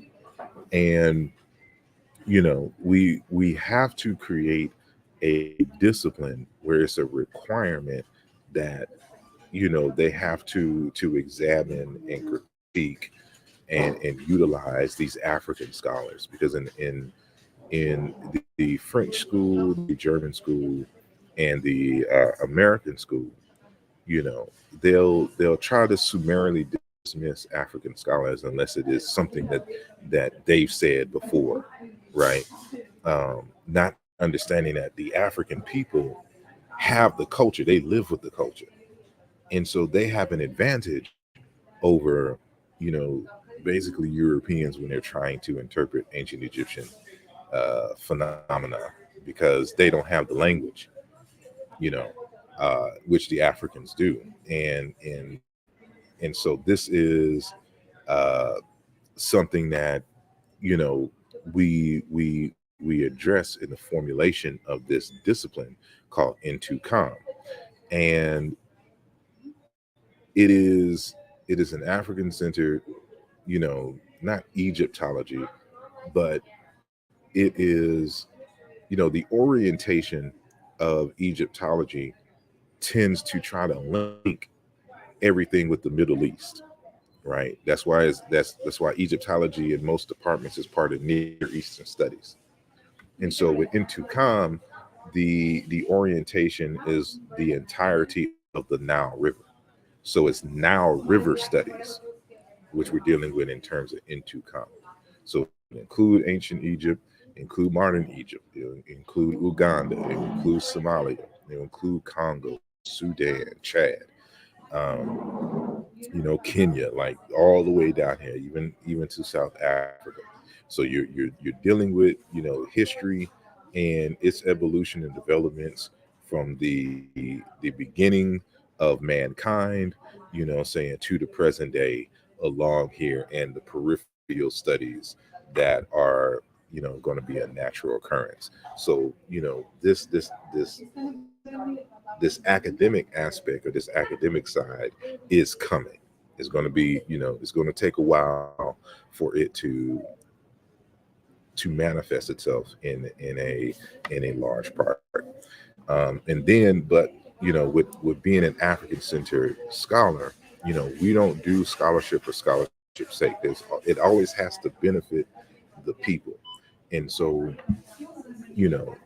with my many years of uh, debating this topic on the meaning of Kemet, over 20 something years, it's more like 23, almost 24 years, on this subject.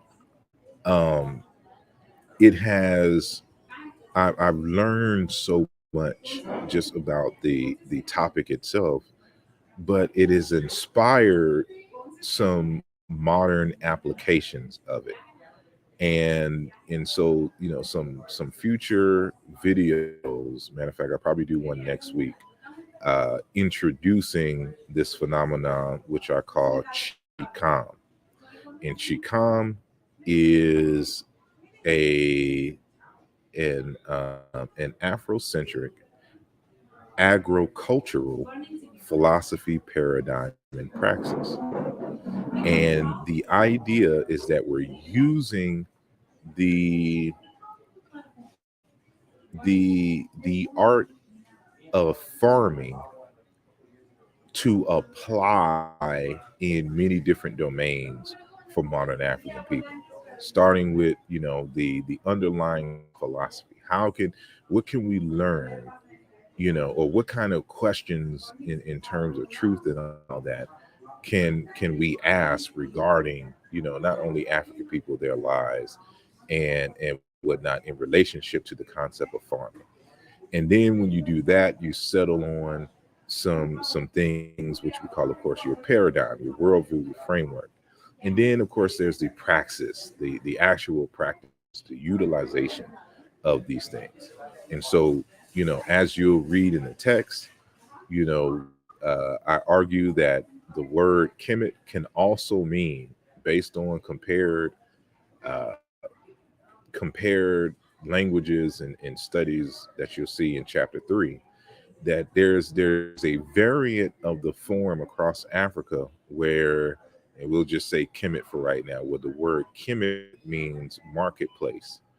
It means economy, like even in Wolof, for example. And thanks to just met up with our good brother uh, Aziz, or Zoo Chedu, as he'll be seen in the chat sometimes.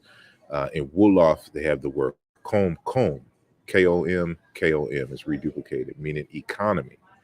And you'll see variations of this word Kemet, that has to deal with economics, because there's a word for Kim and Kemet in the ancient Egyptian language, which means to buy, trade, or sell. And so when it's nominalized, it is a word for marketplace, and alike. So chikam in essence, besides, because the word kam is the spelling that you see here is, well, the kaam in the languages of the Bantu languages or Bantoid languages in Cameroon. That's how they spell the word for farm, kaam, right? And some, like in Esitoko, you see, ekam, and Basa is just kam, right? So uh, to add the T in Kemet, which is prefixed primarily in Bantu, say chikam. So this is not only in terms of farming, a farming philosophy, a farming model, but also the kind of a marketplace. So just like if we can say a farmer's market or whatnot, right? So saying all of that to say, and I'll have more to say when it comes to the actual lecture and video, which I show this, is that you can utilize what the word Kemet actually means in a more practical way than simply trying to make an argument that, one, it either means black land or black people. it's not useful as as as that meaning. It doesn't mean jack. You can't utilize it for anything. But when you understand what Kemet means in its real sense, it is the basis of a paradigm and praxis which can benefit us in the real day without, um, you know, trying to go the route of the shrines, right? Try to make a religion out of it.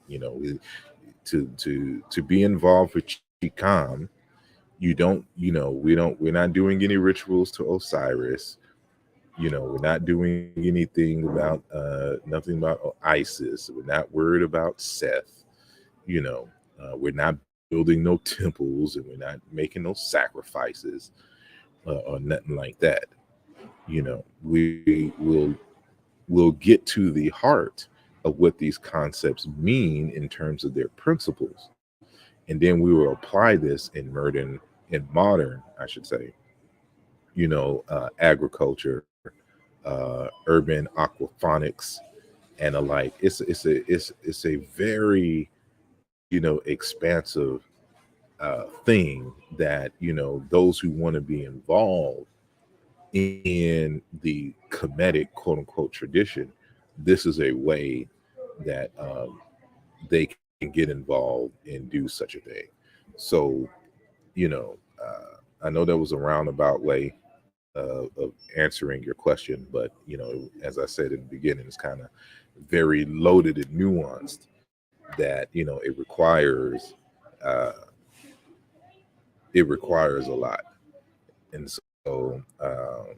so I do appreciate again you coming on and for your questions. And I see that 42 tribes is in the building. How are you doing, sir? Yeah, thank you. Hey, I'm just gonna just go. You feel me? But I think Okay. the main power that Black Americans have is practically finances. And what I'm saying is you should try to, or the Kemetic community, being one of the most educated Black community in the world, practically, should should organize to finance education in Africa, in terms of um well, if you finance the education system, then you practically almost get to dictate or have suggestions in what is being taught. And what you really need is to try to stop um people that none what you'd call useless in the movements of the Black people. You need to stop graduating useless people in terms of consciousness. Stop graduating unconscious people in this world. So this is what I think that the community needs to put a focus on. Thank you. You're welcome. You're welcome, and thank you for coming on. And before we bring you in, 42, just want to acknowledge a few posts. So peace to Sister Gigi, all the way out in on the West Coast. She said that she received her book yesterday, so she was one of those initial people to first get her book or get their books before I got mine. So I appreciate the support, and I look forward to your feedback. And Dasharab says, Brother Sar, doesn't Kemet also mean heal to you? Um, Not necessarily Kemet means heal, but my argument is that building off of Alessandra Nibby's initial argument that the hieroglyphic sign, the I6A glyph, was representative of a hill, and where I differ for her for the I6 glyph is that it's still a hill but a different perspective, and it's showing the edge of the river. Um, but that's dealing with the hieroglyph, the Kim hieroglyph. So that is discussed in chapter 2 of the text. And Peter Bola says Bantu means people, indeed. So how can it be a language? The you know, linguists categorize languages, and it doesn't necessarily mean that the names that are chosen, is necessarily reflective of the people there. That's the reason why Bantu languages are called Bantu is because in the majority of the languages, the word for person or human being, and then of course the plural, they have variations of the word Muntu and Bantu, right? And because that was a common feature of the languages, that's why they called them Bantu. It's not an indication of the people themselves. There's a common word that exists amongst the languages for people in the plural, and that's just what they chose to categorize the language group, right? So I've had the sinners in Black history. Yes, and Titans TV. Peace and blessings, Titans TV. Been a minute. Glad to see you out and about again, all the way in the UK. Then Fortitude Tribes. This is the guy who found computer code and quantum physics. Yes, so I guess we're going back to Dr. Sylvester Gates. Kim Sims, when they originally met the people on the Bantu, they're talking about themselves, people. He's having that conversation. I'm just trying to scroll down because I know there's been a lot of comments, and I want to try to get them so where it's not too far. Kim Waring, kind of like electronics, where the positive is actually negatively charged. I don't know what conversation y'all are having there. Let me see. This is my language, is but fun. We don't have the proper appreciates. You say in person and bulat person. Blah, blah, blah. Exactly.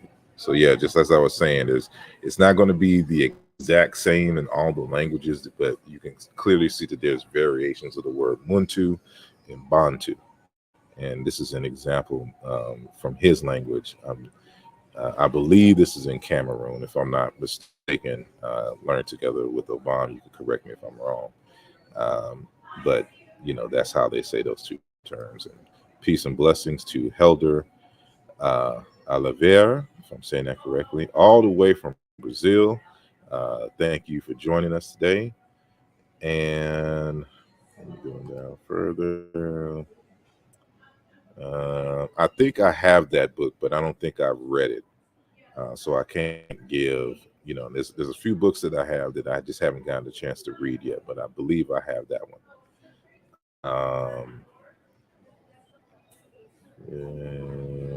Sony. In terms of the question of language families, do you know any comparisons that have been done to find out which languages are related to Khoisan? Khoisan, again, even the concept of Khoisan itself is controversial because, again, Greenberg grouped these languages together based on typological features. And the only reason why the Khoisan languages are the Khoisan is because these languages, for the most part, still have the clicks in them. So it's not a genetic grouping at all. It's typological.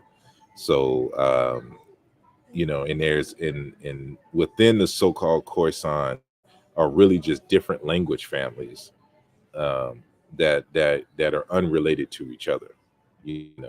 So the languages are so old that it's hard to establish relationships between the groups. But to my knowledge, there hasn't been a good. I mean, this is just across Africa. It's rare that the comparative method is applied to African languages, across the continent. And so this is just a journey that African scholars are going to have to get involved with. Let's see. So there's a lot of New York scholars not only for us all over the Bay. We may have a lot of information, but that's where we need to incorporate the influence and the forward. Exactly. And so what and I'm not saying you in particular, Kim Ware or Kim Ware, but this is just a general comment I'm about to make, and then I'm gonna bring on our good brother 42. Is that the internet, YouTube, is not reality. That's what we got to understand. And so when people are saying the conscious community and all this other kind of stuff, you're really just talking about folks who congregate on YouTube, right, and Facebook. That's it. It's not a scholarly, because what's going on in the actual scholastic world is not going on here at YouTube, right? So it's, so a lot of these folks that we're gathering from New York would not be considered scholars in the first place, So you can't say it's these a lot of folks from New York who happen to be on YouTube, right? And I'll leave that at that. But YouTube is not reality, and you know, you'll find good information here, but in the context of the conscious community and their debates, that's not reality. That's not how it's done, and and so it can confuse a lot of folks when having these discussions, because you'll think that something is not going on because, and this is not a slight to my brother Sonnetter, but it's just an example, because they'll think that one thing is going on because they're seeing something going on the Sonnetter channel, or Pseudo Killer's channel, or Jonathan Owens. That's not real life. That's not what goes on in the scholastic world. And I even to an extent on this channel, I try to present information from the scholastic world and bring it into a way that is digestible. But what goes on there is kind of too much to try to explain and go through on a YouTube video and YouTube presentation, which is why I try to uh, orient y'all to the books and to these folks so that y'all can get deeper knowledge on your own time and the like. So yeah, that's that. But peace and blessings, good brother. 42. Welcome to the Impongi. Hey, welcome. Hey, hey, what's up, Trey Day? Asar. And I'm glad I'm on, because I always forget to ask you this, and I always kick myself.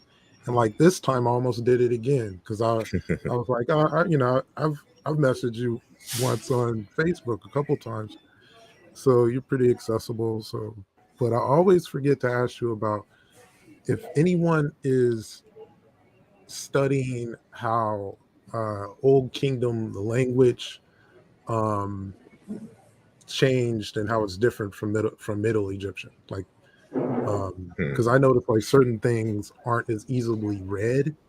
So I wondered if any of that is tied to the language. And I also have kind of a little question to the side of that, because I started thinking of this back when we had that whole thing about the Netflix show with Cleopatra, because other than her sister, there's no Ptolemies. And I'm like, okay, and how come there's also like no Old Kingdom people either? Like, I mean, like you have people, but you don't have any of the royalty. So like there's no Old Kingdom kings that I know of, mummies. So I'm just wondering if you had any theories on why that is, and if you know of any way, or if you know anybody who's studying how the language changed going from the Old Kingdom to like Middle Egyptian, which most people work with. There is very few studies on that, because it's quite as kept. It's not that much Old Kingdom material, and not like in Middle Egyptian where the writing and stuff just flourish. You have all these examples, and so what you're starting to see now, for example, is scholars creating dictionaries for specific time periods and for specific things. So, beforehand, like when the Erman and Grappall dictionary, you had and in the Budge dictionary and the like, all these words and things and examples from all periods kind of lumped into one text. And sometimes they'll tell you this is the Old Kingdom, Middle Kingdom, or New Kingdom example, and a lot of times they don't. Well, it can get confusing, and it's hard to really kind of isolate and do a serious analysis based on that. So now what you're seeing is, Old Kingdom dictionary that there's one that just was published not too long ago, and strictly Middle Egyptian dictionaries and New Kingdom, of course Coptic and Demotic dictionary coming out of the University of Chicago Oriental Institute. And then you have there's also a dictionary that's relatively recent that's specifically for the coffin text. Then you're going to have the pyramid text dictionaries, right? Then you have, like Budge did, he kind of really started this with a dictionary strictly for the Book of the Dead, Papyrus of Ani, and the Theban Recension and the like, right? So what they're doing is kind of isolating the time periods and creating specific text to analyze those things. But there's because there's also some controversy in the sense that some scholars will argue what they're most of them are acknowledging now that there's clearly different dialects spoken in ancient times, and that what we're talking about is terms of Old Kingdom, Middle Kingdom, New Kingdom, etc. It is not a straight continuous line. It's not an evolution, a natural evolution of a single language. And so what you are describing as Middle Kingdom, New Kingdom, etc., is just the language of the ruling class of that period. And so what some are arguing is that the Old Kingdom and Middle Kingdom languages go together, but the New Kingdom language is a totally different dialect, and not a continuum from Middle Egyptian. And it's and that demotic, comes out of New Kingdom, Egyptian. But then there's some scholars that say that the Old Kingdom and the New Kingdom uh, languages, or excuse me, languages are from the same dialects, but that the Middle Kingdom and like later on, I think Coptic, like they go together, right? So there's some controversy there. So if you kind of understand that, then you'll see that it's an ongoing project. And so this is something that they're kind of trying to work out. But I don't know any African scholars that are actively dealing with that. And this goes back to the previous question, that unfortunately is not enough of us who are engaged in ancient Egyptian studies with a serious academic focus that can come back and answer these particular types of questions. Because a lot of the African scholars, they're more concerned with philosophy, right? And language and linguistics, but not necessarily the difference between Old Kingdom and Middle Kingdom, or doing archaeology and the like. And this is what has to change. But I'm not sure. I think that may have answered only one part of your question. Did I answer both parts, or what was the other part that I'm missing? Oh, the other part was just about the lack of royal mummies. Like you don't Okay. have the mummy of Khufu, Joffrey, like any of the pyramid builders. Yeah. So we got to remember that when Europeans came to Egypt, they were taking mummies, tossing them all which kind of way, burning mummies, making medicines out of them. And a lot of them were Middle Kingdom, Old Kingdom mummies. They were freebasing them. You know, so the fundamental issue is a lack of mummies from that time period. And then the second issue is that even if you were to find mummies of that time period, because of the age, the nature of the preservation may prevent any usable DNA. So it's not like you can just poke a hole in the arm and just extract DNA. They have to go, for example, in the back of molars, and if it's not completely dried out in terms of some of the bones, then they're able to do that. Like I cite in the beginning of in the preface in preparation for volume 2, because volume 2 of this text, Race and Identity in Ancient Egypt, is more so going to deal with the anthropology, the paleontology aspect of the race and identity question, right? The sociology, of it all. But I cite that one study about the rehydration of techniques in the of the mummies that a scientist looked at, and how this kind of reaffirms Sheikh Anta Diop's,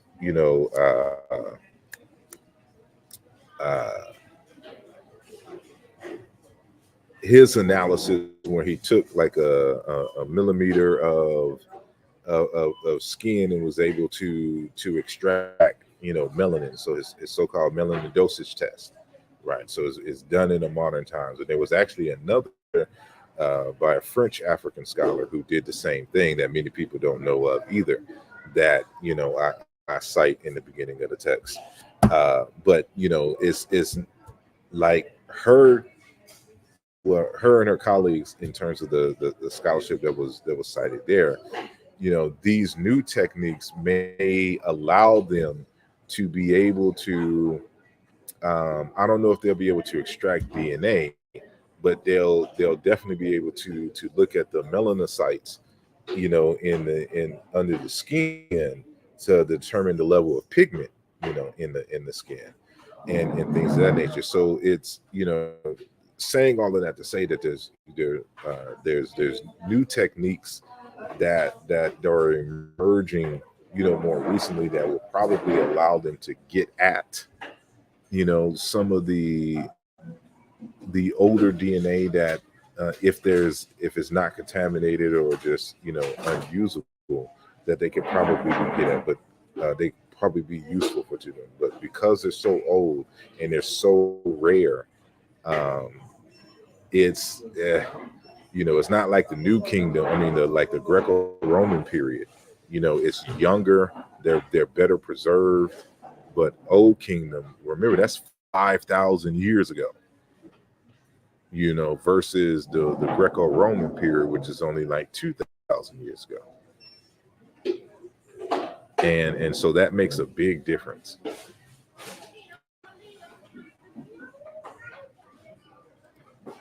And let me see. I'm gonna try to scroll down. It says the scholars in the Kemetic community are busy educating the public from New York to Georgia, so Black people can live their lives daily in a peaceful manner. I think that's their focus.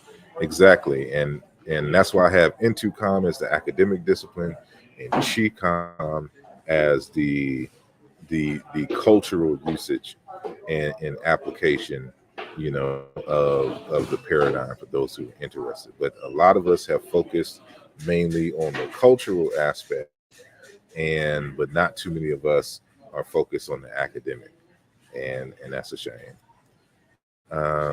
Kim, welcome, Kim. I didn't know there was so much literature on Kemet in German and Spanish. We should therefore be looking for African speakers of those languages to translate those works into English. Indeed. And unfortunately, again, as far as American speaking Africans, it's not enough of us who are seriously into, Egyptology as a discipline, as an academic discipline. that would have a care and concern, about writing, because most of, and again, what's on YouTube is not real life, and most of us don't even, write books, right, and write articles, and are able to translate, uh, but in many respects, this is kind of what I did in regards to the the Kemet question. So, for example, in what is this, Appendix E? No, Appendix C. So I have Appendix C is a it is referencing a number of dictionaries that are that are primarily written in French and written in German that have the word Kim or Kemet in it.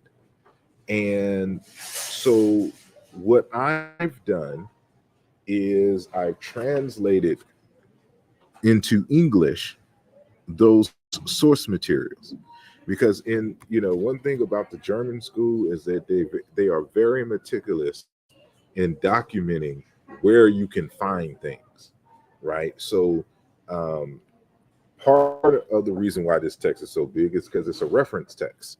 And so I don't claim, although I do kind of underline the claim to end the argument on Kemet, but as a responsible scholar, you know that nothing really ever ends, especially when you have detractors that just don't want to accept reality.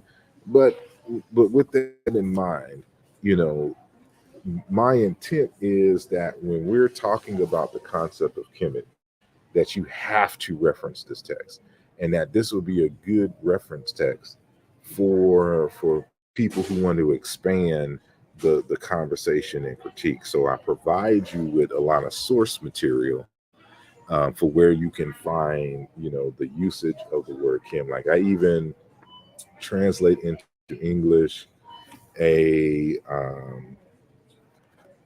how should I say, uh, like it's coming from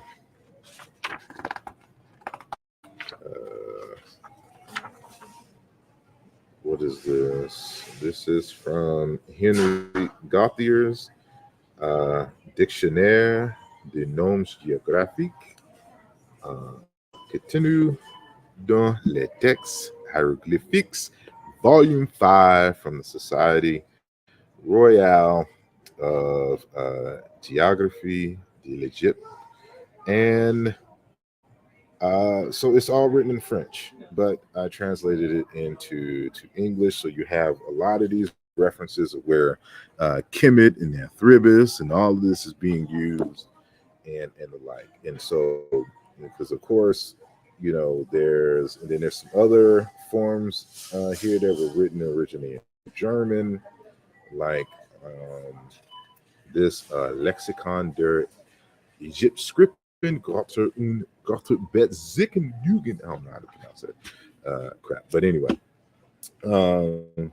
translated it for you, here. So there's more attestations, because there's the reason why you do this, because there's more attestations of Kim and Kemet in French in German dictionaries than there is in English. And so it gives you a better sense of how it is used in the language. And then you can see, like, for example, that it is, how it is used and where it is used. And it has allowed me to get and actually correct some dictionaries. So like when you go to the Ehrman and Grappa dictionary, they'll have the word Kemet meaning pupil, or Kim and Kemet meaning pupil. There is no Kemet pupil in the Egyptian language. And when you go into the primary text, and then when you go into the other source material, they correctly correct that, and that it is a word Kim meaning to complete, right? Like like when you go even on the TLA website, there's a phrase where it says Kim Atef, right? And not Kim Atef. there's what's the variation where it talks about in they'll say kind of like in the blink of an eye or the blink of a pupil, and they keep translating it as pupil, but in the source material they never defined it as pupil, right? And so this is why it's always good to have as many source material as possible, and to go into the source material, the primary material, and to come to your own conclusion. So I discuss all of that, in text, but this is exactly what I do. So I can't translate the whole text, and make it into English, but this is, I had you in mind when I wrote this text. So there's a lot of the German citations and the like. I have a lot of Egyptology material in Spanish, but I don't read Spanish, but I can understand a lot of it because, of course, it's a Romance language, and so if you read French, you can get a sense of the Spanish. But it would be best, like with a good person is Dr. Bai out of Congo, who deals with a lot of Spanish Egyptology. He would be a good person. He speaks English too, to be able to translate that into English. Matter of fact, he's writing a chapter for me. He's submitting a chapter because I'm getting ready to publish a text on Dr. Muba Binge Bololo, who is a philosopher and Egyptologist out of the Democratic Republic of Congo, as you know, and Egyptologist, and he writes both in French and German. And so I have permission to translate one of his books, actually two of his books, into English, which I do. So this is why I haven't been on the net a lot, because I'm busy. But thank you for your question. Is there any other comment coming from the panel? Question or comment coming from the panel?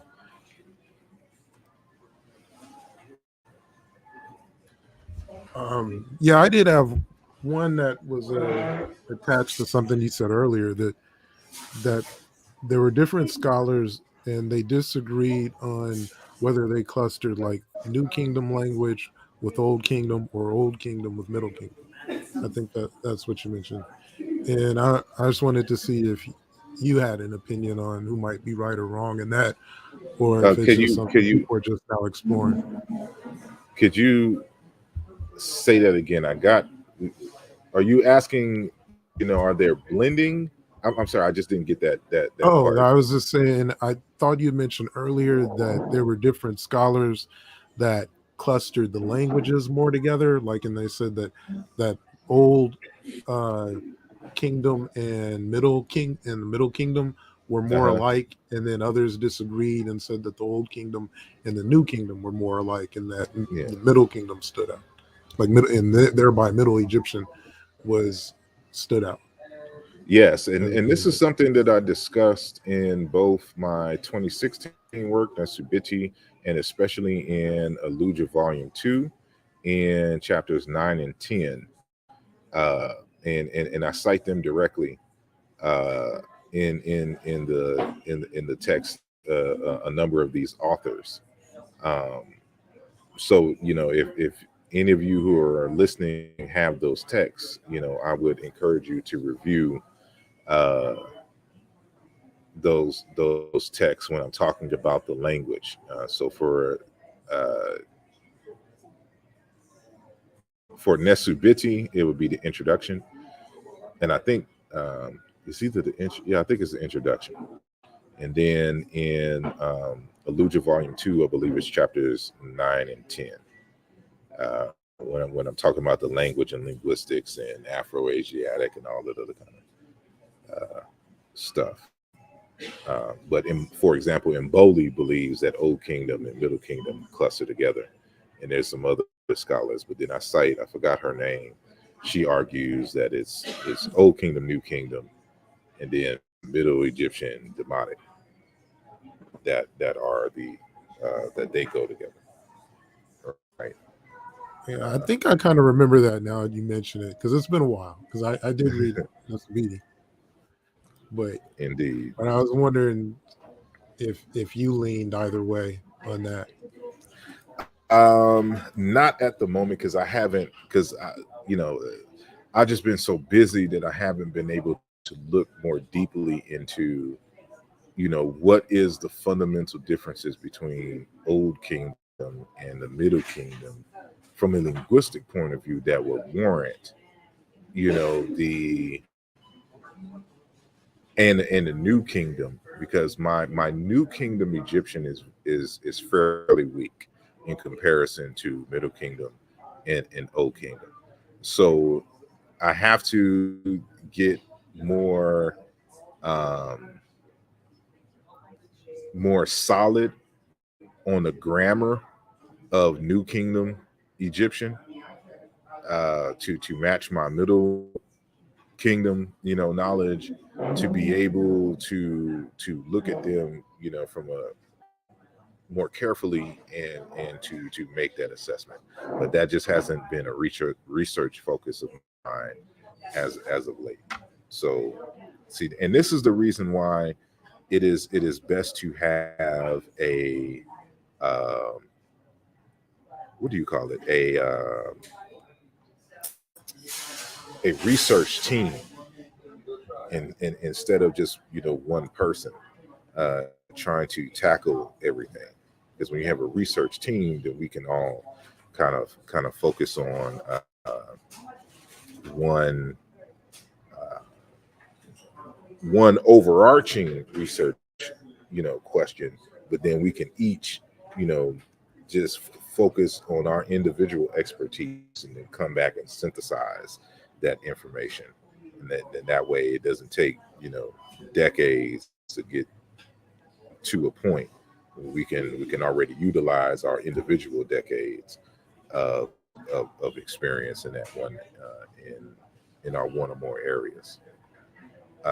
But what I want to do real quick before I answer this next question and go is that we're going to take a 5-minute break, and then we're going to come back. So let me just put the music on, and we'll be back in about 5 minutes. All right.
hope y'all are enjoying the sounds. Y'all know I've been on my I'm a piano South African house trend for I don't know how long now, but sometimes you just gotta jam out. And we are here talking about the new text, Race and Identity in Ancient Egypt, Volume 1, which has just been released.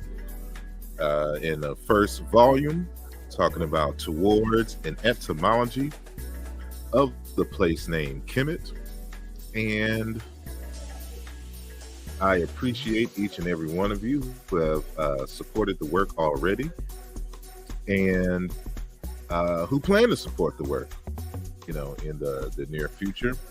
And first and foremost, just for showing up here today and joining our conversation, it is an open forum. That means that you can join the conversation. You can join the conversation either by typing your question in the chat. Hopefully I can spot it and get to it, or you can join the panel. And the link to join the panel, if you are viewing from YouTube, is pinned in the live chat right now at the very top of the chat. And so if you are watching from Twitter, aka X, or from Facebook, and you want to join the live panel, just come on over to YouTube and find the asarimhotep channel if you don't know it right off the bat, and just come in and join the conversation. We would love to have you. So I think I'm gonna keep the music going throughout the conversation. I'm just gonna lower the volume a little bit more so that we can just groove out throughout.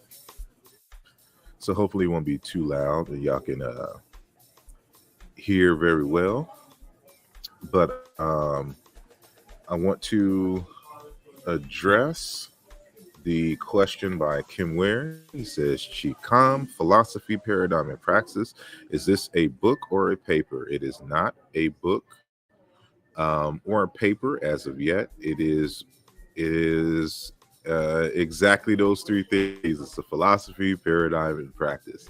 And so I'll discuss it more in the upcoming video. Eventually there will be kind of a guidebook. It won't be anything, my camera is still off, but it won't be anything as thick as this. It'll probably be like a small book or something, not even this thick, just kind of guiding principles. But the main focus of that is really to get us back into agriculture and how to utilize agriculture in terms of just learning the art of it,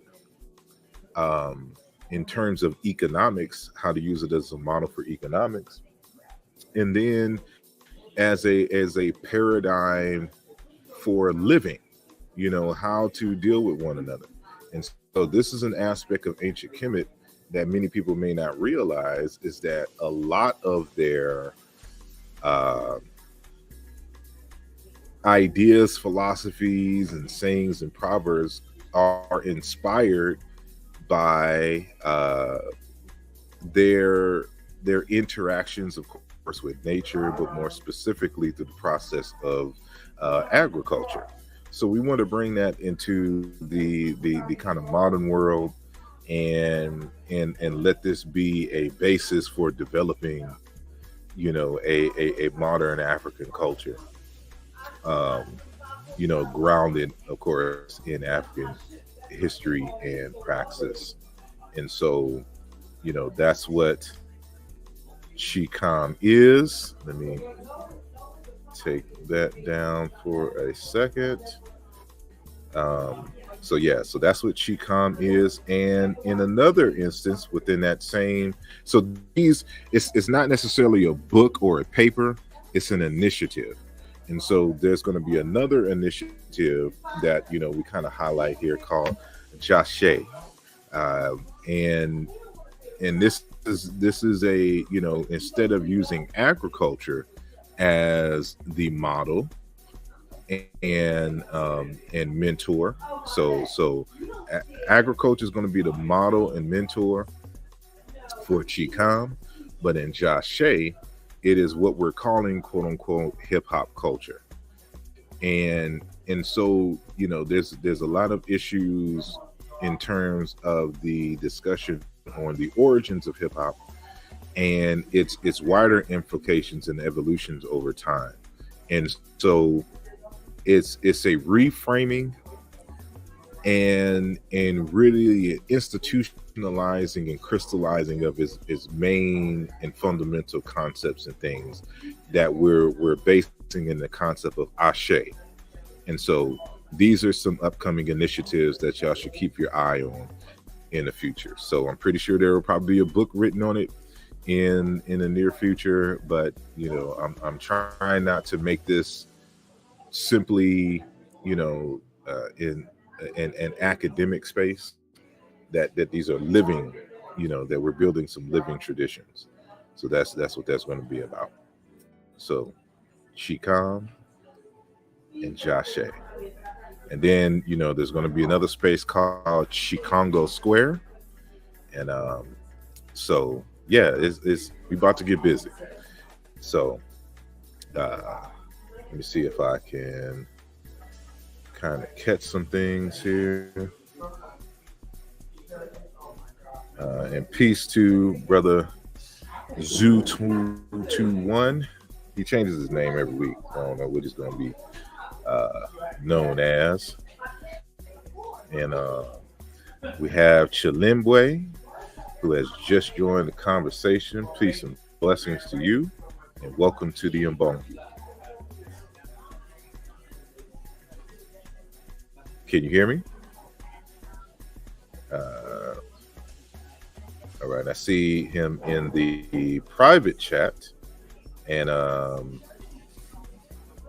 so I don't know if his mic is your mic working.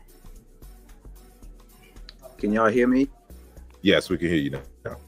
Peace and blessings. Peace and blessings. All right. Welcome to the Mbongi. Do you have a question or comment? Thus far, I'm just, you know what I'm saying, tapping in with the family, trying to like grasp the whole topic of today's conversation. So, you know. All right. But, you know, it's always an honor to tap in with you, brother. So, you know. All right. Appreciate it. All right. No problem. So he's just hanging out with us. And if he has a question or comment, I'm sure he will come and chime in. So let me just kind of scroll up because I know I missed some comments and or questions. And so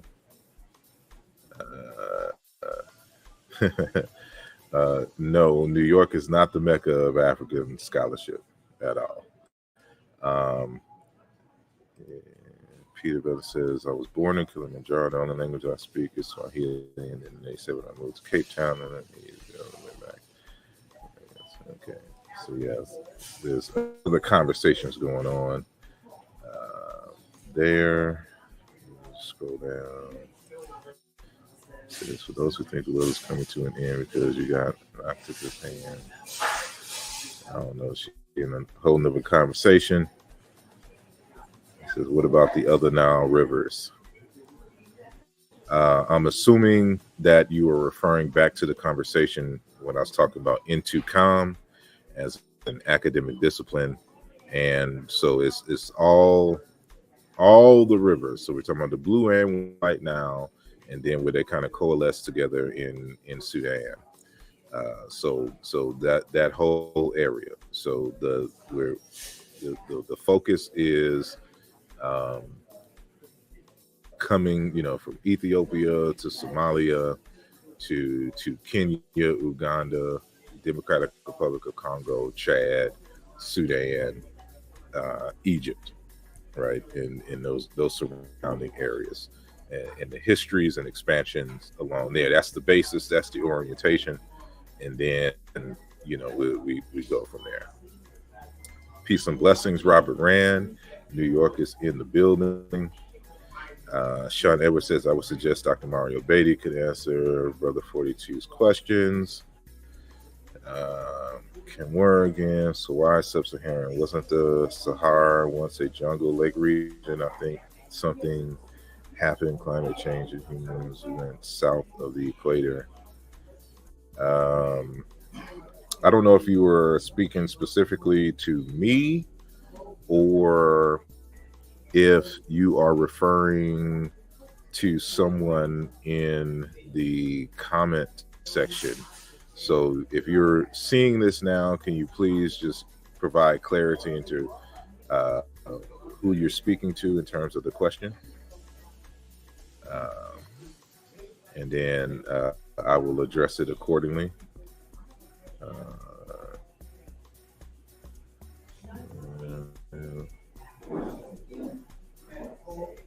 Now, this is a question that this is a thought that we may consider. When we were talking about the scarcity of Old Kingdom mummies, Montebello says that them mummies probably under the Aswan Dam, and that's a good possibility. But keep in mind that there were a lot of excavations and a rush to get all of the artifacts that they could from that area. So I'm pretty sure if there was any mummies there, they probably would have found it. But I wouldn't be surprised, knowing the current government, to try to hide those artifacts and mummies, or destroy those artifacts and mummies. Let's see. Let's see, Gigi. Okay, Ludovic Simon, if I'm saying that correctly. If I'm not, I do apologize. They asked, I once heard you talk about the Ankh cross being related to some dolls in Inner Africa. Can you touch on that quickly? Can't seem to find the back video. So yes, what I was saying is kind of twofold. So one, that the word Ankh is cognate with the Akan word Inkwa, meaning life and body, right? You could say Kua or Inkwa. And you also find Inkwa in Kikongo language as well, right? With the same meanings, life, person, human body. And it is in the name, so this is the second part, the Kua or Inkwa is in the name Kuaba, and that's the name of the dolls, the fertility dolls that you find in Ghana. And so they look just like, they had a silhouette of the Ankh symbol, which also means, life and body and person, right? And so the Akuaba, the Ba in Akuaba means child. So the life of a child, that's what the word means. It's the dolls that, when a woman is trying to get pregnant, they would go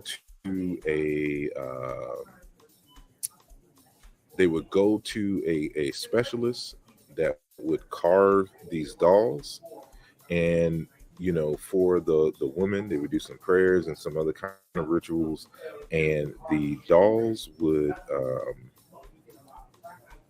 be worn on the back of the women. So when you go into Africa, you'll see women that will carry their children on their back or sometimes in the front, but they're wrapped or around the body. So you'll wrap the doll as if it is a living person, to kind of put yourself in alignment with the possibility of bringing a child into the world. So it is a living ritual form of basically what we would call a vision board today. So unlike the vision board that you would have today, where you just put on your wall, you would see it on your wall and kind of put you in alignment to have or to start the processes to develop and get the things that you want, that you put on your vision board. this is the way that traditional Africans do the vision board. And so, so now everywhere you go, you're visualizing yourself as if you already have the thing that you want to have or to accomplish. So that's what the Akuaba, the Nkwaba dolls are about. So you see that not only do they match in terms of the name, in terms for Ankh and in Inkwa and Akua in the Akan language, but you also see the same type of shape for the two entities. So I hope that answers your question. And Sister Gigi says, "What page?" Thank you. I'm not sure what you mean. Can you clarify the question? And Kim says, "All right, I'll check your reference text out. Those mistranslations sound just like what's going on in the Abrahamic religions. Thank you for all the work you do. I appreciate you. Thank you." And Kim Ware says the music is relaxing. Thank you. And he says, "My teacher told me that Kemet was great because the granaries were full year round. So it's more important to recognize Kim Cam in the agriculture sense than being black." That is my argument, because ancient Kemet wasn't ancient Kemet because of their skin color. Ancient Kemet was ancient Kemet because of the culture, the paradigm and praxis that is the general African, or what I call the Intu, philosophy in the like. And because of their groundedness in agriculture, this is the inspiration for a lot of the things that you see in ancient Egyptian society. So even there's in chapter 2 of the text, I talk about the Nile River. So when you talk about Osiris, so we're going to answer the question partially like why. Well, this is in the appendix here, so this is Appendix D. But why are the people black when they have the death rituals, right? So people try to use this as a like when you see Queen Nefertari or you see Osiris here in pitch black form. The reason why Osiris is pitch black is for two reasons: his association with death, and simultaneously his association with water. And if you understand the different colors of the Nile throughout the year, you'll understand the different colors of Osiris. So people think that Osiris is green because of vegetation, but that's not necessarily the case. Osiris is green because of the Nile River that turns green. Osiris is black because of the Nile River that turns black. All right. And the Nile River also turns white, which is thus the name for the White Nile. But the Nile River also turns blue, and thus the Blue Nile. But the Nile River also turns red and brownish red, which which may be kind of a double entendre with the skin color of the people, in their association either with the sun or with the Nile River itself. But it's also the inspiration behind the biblical myth, which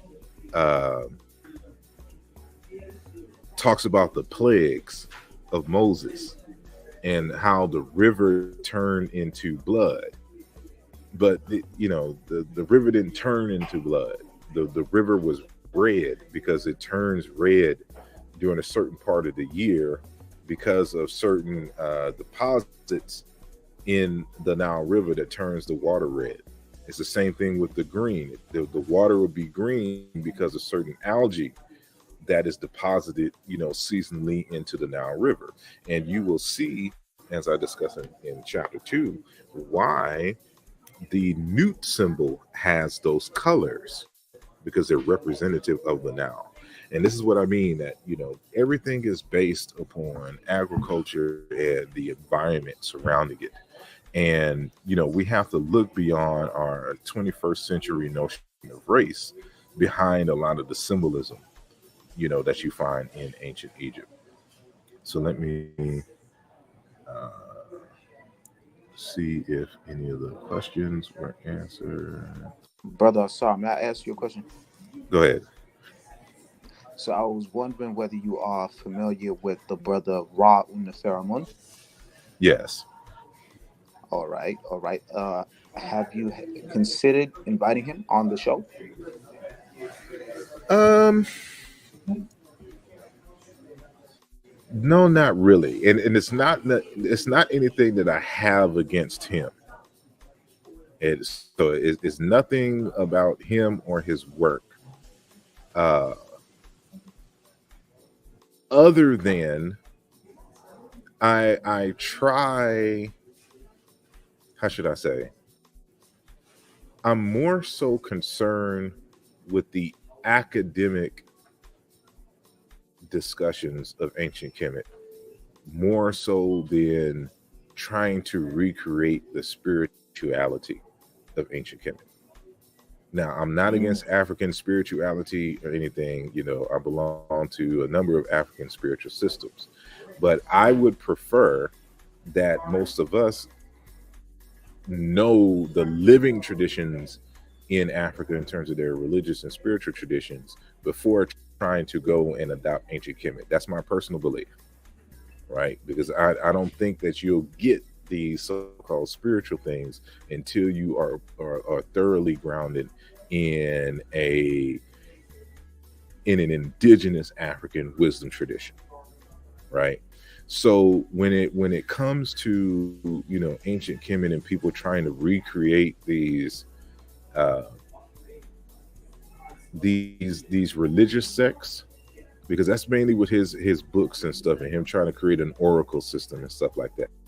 I'm not saying I don't find that stuff valuable, but I'm more so trying to balance out the conversation with the academic stuff, because there's already other spaces for that, and I even visit on occasion Ra'u Nefer's school and thing out here in Philadelphia. So they always have programs and things out here. So I'm not. So again, I want to make it clear, it has nothing to do with me being against him or anything that he teaches. I think there's certain aspects in terms of philosophy that he has a very good grasp on. But unfortunately, he kind of mixes everything with, you know, Hinduism and all other kinds of stuff, and that can be kind of confusing. And, you know, and I'm just pro Africa all the way. I want y'all to stay in Africa for a while before y'all go elsewhere. That's why I'm trying to get you. So it's nothing personal to him. It's just at this juncture, I would not at this moment. So hopefully, if he, like, once I start going into Jashe and Chikam and more along those lines, and we're just dealing with the cultural ideas and underlying philosophies and stuff, somebody like him or Mu'ata Ashby will become invaluable. And so it's I can definitely see that, because he has like a very interesting way of breaking down the science of the tree of life, or also known as the Kabbalah. So that would definitely been interesting. But I definitely see your point, and I think that, you know, with brothers like Ra Uneferamun, or even brothers like Kimbo and Bende, Kiabonseki Fukiyao, which, you know, I draw a lot of, you know, inspiration from both of these brothers actually, when it comes to just like their understanding of some of these concepts. But yeah, I totally get what you're saying. Yeah, like I so miss Fukuyama. I so wish that he was alive in this era of streaming to be able to, because like he is a good primary source for an actual authentic indigenous, you know, wisdom tradition coming out of the Congo. and unfortunately, this is why I try to get as certain folks on and elders because they're dying off. Right. So we just lost Dr. Malidoma Some, and I've been trying to get in contact with him, but unfortunately, to get to him, you had to go through some European folks, and like you don't see any lectures or interviews of him with Black folks, with African people, and you wonder why. There's a brother I've been trying to get on the show for years, and I speak with him regularly, and this is Dr. Kaikosa Kajangu. Many people who are familiar with my work and this channel, may have heard of me speak of him before, but he's deep into the wisdom tradition. Studied under Credo Mutwa in South Africa. He's originally from Malawi and was initiated into a number of African wisdom traditions. But he's too spiritual. He's like, I gotta wait for the right time. The ancestors say, we could do it. I'm like, man, forget the ancestors. Just come on the show. Well, I can't say that, but that's what I be thinking in my head. But because he doesn't see the sense of urgency the way that I see the sense of urgency. Because there's only so many of these elders who are accessible, and you don't know when you're going to go, and that's one of the things that I regret, even with Fukiao. So Fukiao and I used to talk quite regularly at one point, and even communicate via email, but I never got the opportunity to meet him in person. And so when he passed, it's like, man, I can't let that happen again. So I'll be trying, to get these folks, and so some, I'm glad I got the interview, for example, with Dr. Madupe Oduyoye, right? Yeah, that one was phenomenal. And even and what's his name? Because he just passed. Not just passed, but he passed not too long after I interviewed him. So I may be, and I need to double check, but I may be his only interview. But this is a brother who was out of Cameroon, who was teaching the language and but who found himself in France. And a real knowledgeable and good brother. But he just he was an elder, and a few months later, he was gone. So that's why I had of course in Boli and who else? A number of folks. Like I got to go back and see the number of these interviews. Like I'm glad I got Professor Smalls on, and I got Dr. Chilima Lima Mukinge, and to be able to even publish one of his books, and we're getting ready to do another book. Dr. Tunde, what's his name? Dr. Tunde Adigbola, computer scientists and language analysts, right, coming out of Yoruba land. It's you got to get a hold of these elders while you can. Like I cited Dr. Amin Sawa Sakana earlier. A lot of folks may probably have seen his work, but may not be familiar with him. He's an elder. When I did the memoration dialogue with Dr. with several professors, from that 5-hour long video, but Professor Isra Aharon, I'm just kind of going through my list now. You know, like these are top-notch folks, and if we don't get these interviews, you know, we may not be able to get those kinds of insights. Oh, Dr. Pa Kofi Akins, right? Brother from Ghana, but lives in Japan. You know, uh, it's just a whole bunch. So, you know, it's just a time and space for everything. And I wish I could just sit and make enough funds from doing interviews and the like, so that I can just, you know, get everybody. And so the brother who is with I forgot his name, but he's the one who recorded all those old videos of the elder scholars, the Dr. Benz, the John Henry Clarks, with tap video. Brother out of New York wow. City.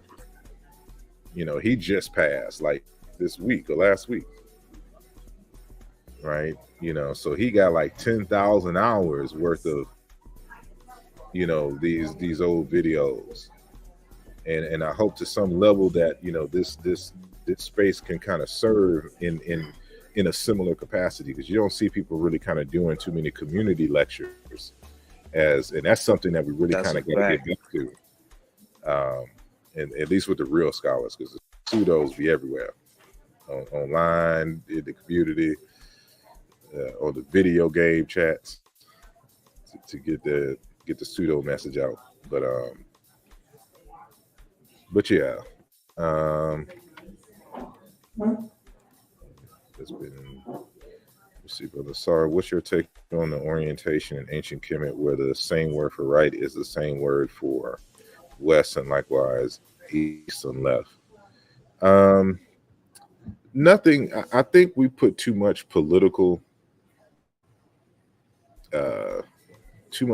weight on the orientation of the ancient Egyptians, and trying to make it seem as if this is, you know, the ancient Egyptians came from the south, and because their orientation was towards the south, this is evidence for that fact. That's not the case. This no matter where you go in Africa, when they're looking at rivers, they're referencing the beginning of the river, the highlands and the lowlands of the river, the beginning and end. And so it just so happened that the beginning of the river, the highland part, is what we're calling the south, and so that's where they got their sense of direction. So if you're facing the highlands, you know, your right hand would be towards what we would consider the west, and your left hand would be the east. So that's just all it is. And so if the river was sideways, they would have an east-west orientation. You know, that's you know, the Nile River sets their orientation, and so it's not really much to discuss beyond that. Let me see. I see he said ask something else. He says, perhaps being oriented from the south, they saw the right as west. Yes. Exactly. He says, great. Thanks for answering. You're welcome. And Peter, I don't know if this is Bias or Belas, but Brother Sar, can you say anything about authenticity of the mummy on Cairo Museum? Kim, you are also welcome. You're going to have to be a little bit more clear. I'm not sure what you mean by the mummy in the Cairo Museum.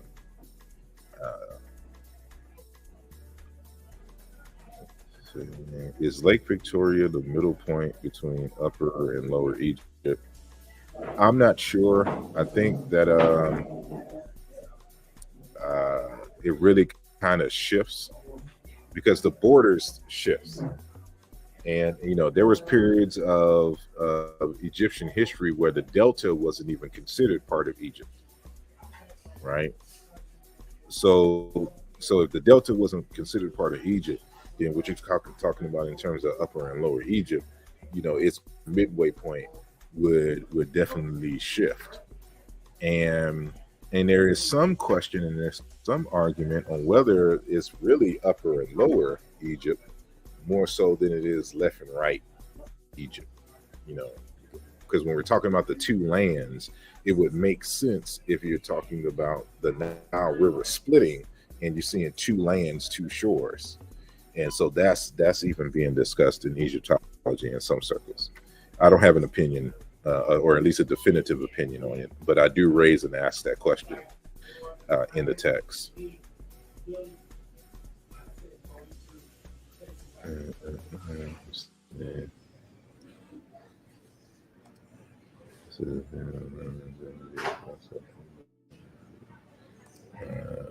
I'm trying to catch up to the chat, so I know like some things is.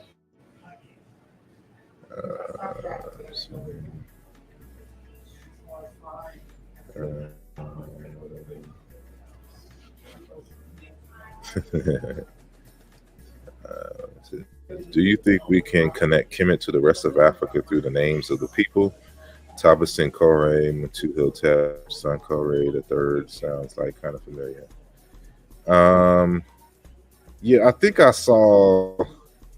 I don't know if it was Mr. Imhotep's meme, but somebody in that style in which Mr. Imhotep does try to connect the name of Thomas Sankore to Mentuhotep the third, but it's Mentuhotep the third's name is not Sankare, right? You know, because it's Sa'ank, which is one word, and then Ka, which is Ker, and then Rang. So it's like Sa'ank, Ker, Rang. It's not the same thing, and so this is the dangers of trying to do sound similarity comparisons. So the names don't even connect. But in the text, as far as the word Kemet is concerned, in chapter 3, you'll see a series of tables where you will find the word Kemet being used as, and I'm using Kemet in quotes here, being used as a place name for across Africa, right? So these are variations of the word Kemet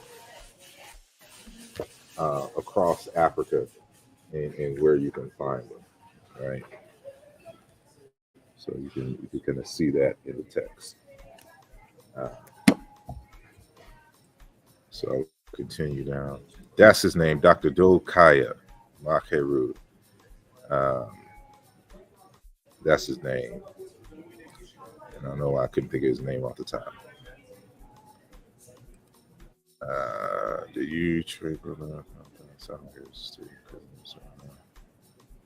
Did I? I'm assuming you mean try. Did I try, brother Thou in South Africa? I have not. If you're speaking to me, yes, Transatlantic Productions, Dr. Clemson Brown. So that's who. So you would see it. The initials in the videos is TAP, TAP, TAAP, I think, but TAP. So that's the Transatlantic Productions, Dr. Clemson Brown. You know, so you know he's the one who had all those videos of all the greats, the Dr. Remember our knees and you know, basically any and everybody who was part of that, you know, that 80s, 90s wave of elder scholars in the community. What's the native Egyptian defeat and exile of the Hyksos people, inspiration for the Exodus myth and Hebrew hatred of the Egyptians? I don't know. And that is a question and hypothesis that a few scholars have entertained. as I, try not to focus too much on biblical things, I just haven't had the time to try to make that a research focus for myself. So it's plausible, but we would have to deal with periodization, right? Were the Hyksos people even connected to the so-called Hebrews, and at what time periods, and if not, would the Hebrews even had knowledge, of the Hyksos people and later, like, what evidence do we have for that? So there's so many questions that I would have, before leaning towards that, to a positive review of that hypothesis. He says, interesting research. You're welcome, etheric data. And says, Ryan, thanks for the clarification. We'll definitely support in the future. Very rigorous work. You're welcome. You're welcome. And I'm trying to scroll up. So I think I passed by everything already. So are there anything, is there anything else from any of the members on the panel? And you can kind of discuss anything. It ain't got to be about the word Kemet in the book, but just a reminder for everybody: the book is out, and so you can order a copy from my website, and so you can get it for $35 on my website right now until the 22nd. Its original release date, and or you can go to Amazon.com, but it'll be $45 when you go. So that's the regular quote unquote retail price of the text. So yeah, going back, is there any questions from the panel? Brother Asar, I have another brother in mind. I'm not sure if you're familiar with him. He goes by the name of Elam Dumizulu. So that would be Elam Dumizulu. Okay. I believe this brother is based out in Harare, Zimbabwe. Okay. So yeah, this brother is relatively low key, but he has some very interesting knowledge about Bantu culture, in particular the history of the Shona people, and that would be a brother you should consider having on the show as it pertains to Bantu, in particular the Shona. So I was wondering if you might have heard of him or his name is familiar to you.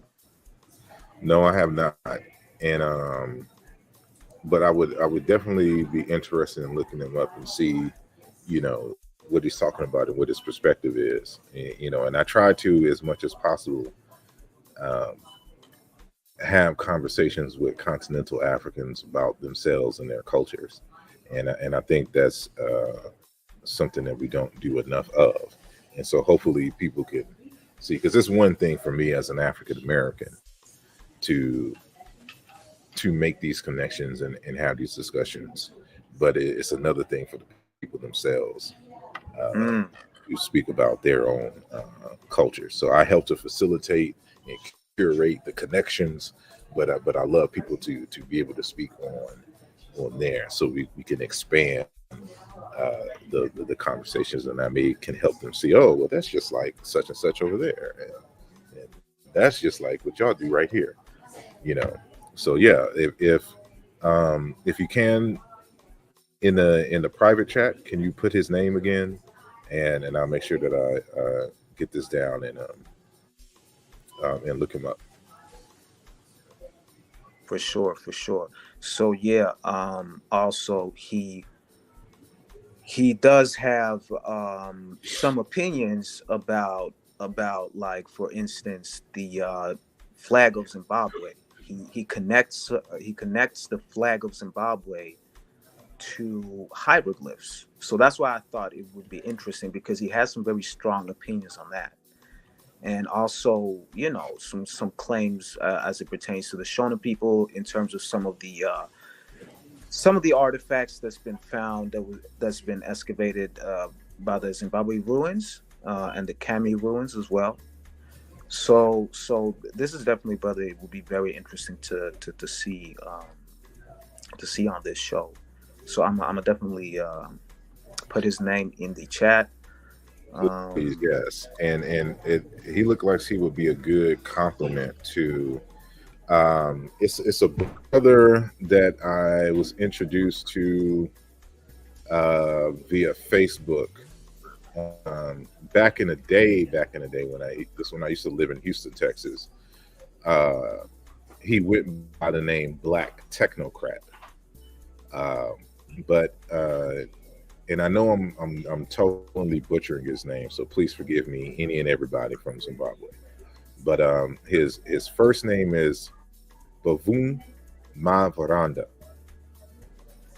So now he goes by Bavum Mavaranda Technocrat on Facebook. But I actually had an opportunity to meet up with him. We met up in San Antonio, Texas, one time, and we went out to lunch. And so he's a PhD in chemistry. However, he does a lot of extensive research on his own people, out of Harare, Zimbabwe, and just Zimbabwe in general. And so I've invited him on the show. He has agreed. It's just a matter of us linking up, because I think now he's out of the United States and back in Zimbabwe.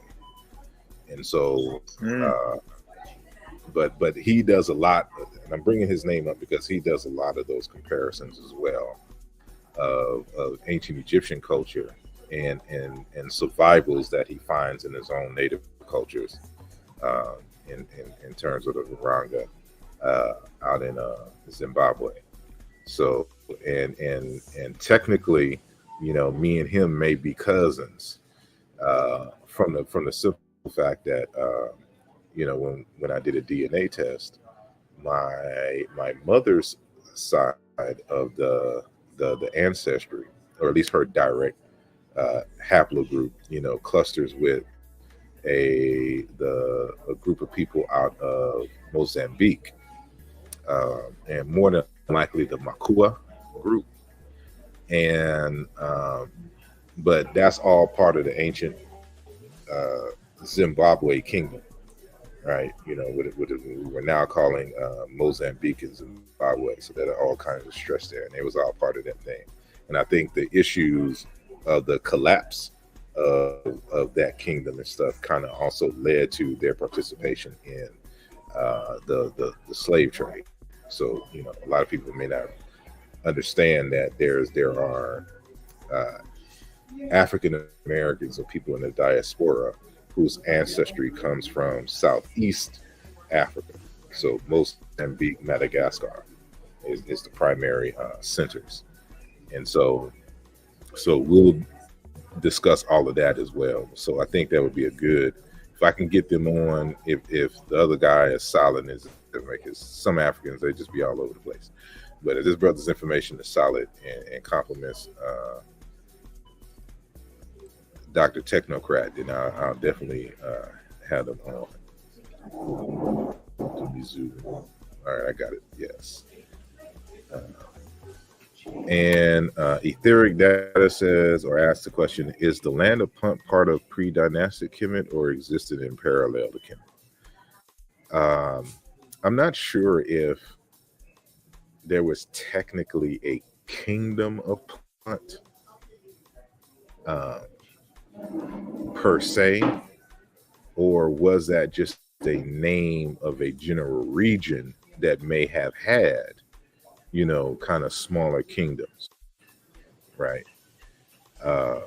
So that has to be defined. But we assume that these kingdoms were parallel, because there's always been people, as far as human history is concerned, at least going back at least 10,000 years. There's always been people in, the Ethiopia, Somali, Uganda, Kenya areas, and so what would have been the Punt area would have just been an extension of the general African development. So they would have been parallel in all aspects of ancient Kemet. But I don't think there was like a single kingdom that was called Punt. I think that was just a general area that had different nations and different societies at that time. DBZ Feats says, I'll pick up the book, support our people. Indeed, I appreciate it.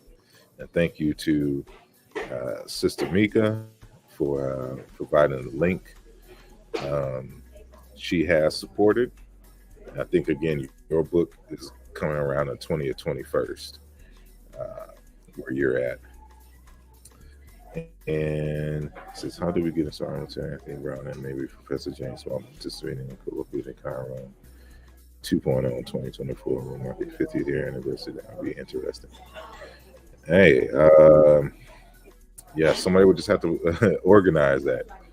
I tried to get something on specifically on this meaning of Kemet, since it was the Cairo Symposium that made the Kemet, the question of Kemet, a debate. And but a lot of universities, because the topic is so sensitive, they didn't want to be associated with it. So and I wanted it to be, because I was organizing it, I didn't want to, because we can even just do it online, right, and make it an event, but I don't want it to be, I want it to be associated with a university that is neutral in the debate. But yeah, that would be something. It says, Punt predates Kemet and it was a kingdom. Didn't Hatshepsut meet the pharaoh? No, they met a queen of Punt, but Punt is a general area. To my knowledge, as I understand it, Punt is a general area. It was not a single kingdom, right? It's just like when you say like Nehesi, like the people of Nehesi or the Nehesi. There's not a single group. It's just a grouping, and it's just like how kind of we say Nubia today. Like there was no kingdom of Nubia. Nubia is just a modern term to reference a general area, and Punt may have been an ancient term to reference a general area close to the Red Sea. So much appreciated. You're welcome. So this last question: have you ever spoken with African creative energy, Professor Ace? He would definitely have some info on IT and EFI. No, I have not, and I will definitely look into that and to see what he's about and see if it's interesting. Because of course, we always like to deal with science on this platform. So, and to see if it is sound. If it's some pseudo stuff, I'm be like, nah, I can't have it. So I'll investigate and see what he's up to. Let's see. Says, do you think the conscious community has been infiltrated by COINTELPRO type influences? I wouldn't be surprised, but I think what you're calling the modern day conscious community is really the esoteric community. And so I had a discussion about this some time ago, and I say the conscious community versus the independent African academy. And so there's always been a connection between academia and the community, and that independent research body is what we call the Independent African Academy. And these, in that independent African academy, you would have scholars that would be from the ivory tower who would come in the community and share information. And so that's where you get you have like the Dr. John Henry Clark's, the John G. Jackson's, the Naeem Akbar's, et cetera, et cetera. Like those are people who came out of the academy, the Dr. Wade Nobles and others. Like these folks came from the academy into the communities to share what was going on in conversations that they were having there with the community who would either couldn't afford to go to the university, or if they went to university, they focused in other areas, but were still hungry for knowledge of African people, African American studies, and all. And so, but as these elders became older and stopped, touring as much, it left a vacuum. And then that's when the David Blairs and the what's his name, and all of these kind of esoteric folks, these religious folks, really kind of came in. And what's that one dude? He he was funny to me.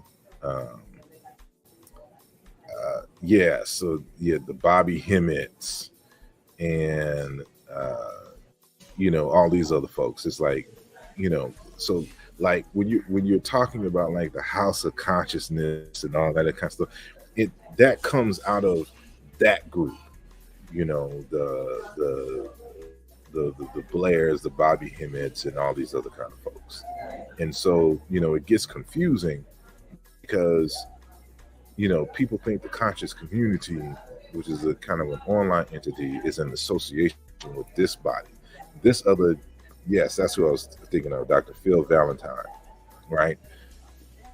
This body of people were dealing with scholarship, but the conscious community, because these elders are no longer out there, there's no more Amos Wilsons, in the community right now, right? That really could expand on. I was like, that's one person I wish I had the opportunity to have met in my lifetime. But the year he passed, I was a teenager and I wasn't nowhere near. I was a Hebrew Israelite then, but this is because of the presence of people like Phil Valentine and Bob Hemmett, they trying to appeal to everybody's esoteric and religious nature, and it distracted from serious scholarship, and that's why we're in the state that we're in today in this conscious community, because they're just not used to being around and doing real scholarship. And he says, I'm from the Fitch Caribbean. Can I pass through your website for the book, or should I check out Amazon directly, specifically for the delivery part? I think it'll be better for you just to go to Amazon because it'll be cheaper. Like it wouldn't make too much of a difference if you were in the United States, but some options like for people who have ordered like in Africa and in South America, I always encourage them to just go to Amazon because it'll be cheaper, because they ship in bulk. And so you can the shipping won't be as much as the book. But yeah, you can go straight to Amazon. That's not a problem.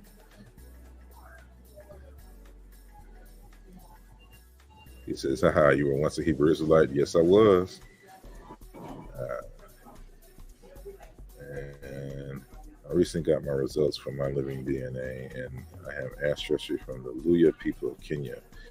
I was surprised to see that. Indeed. Yeah, it's African Americans and Afro Caribbeans and people in Afro people in the South America. We our ancestry is all over Africa. You know, and yes, my Hebrew name was uh, Shakat Arya, which means silent lion. And but this is way back in the day, so you ain't gonna find.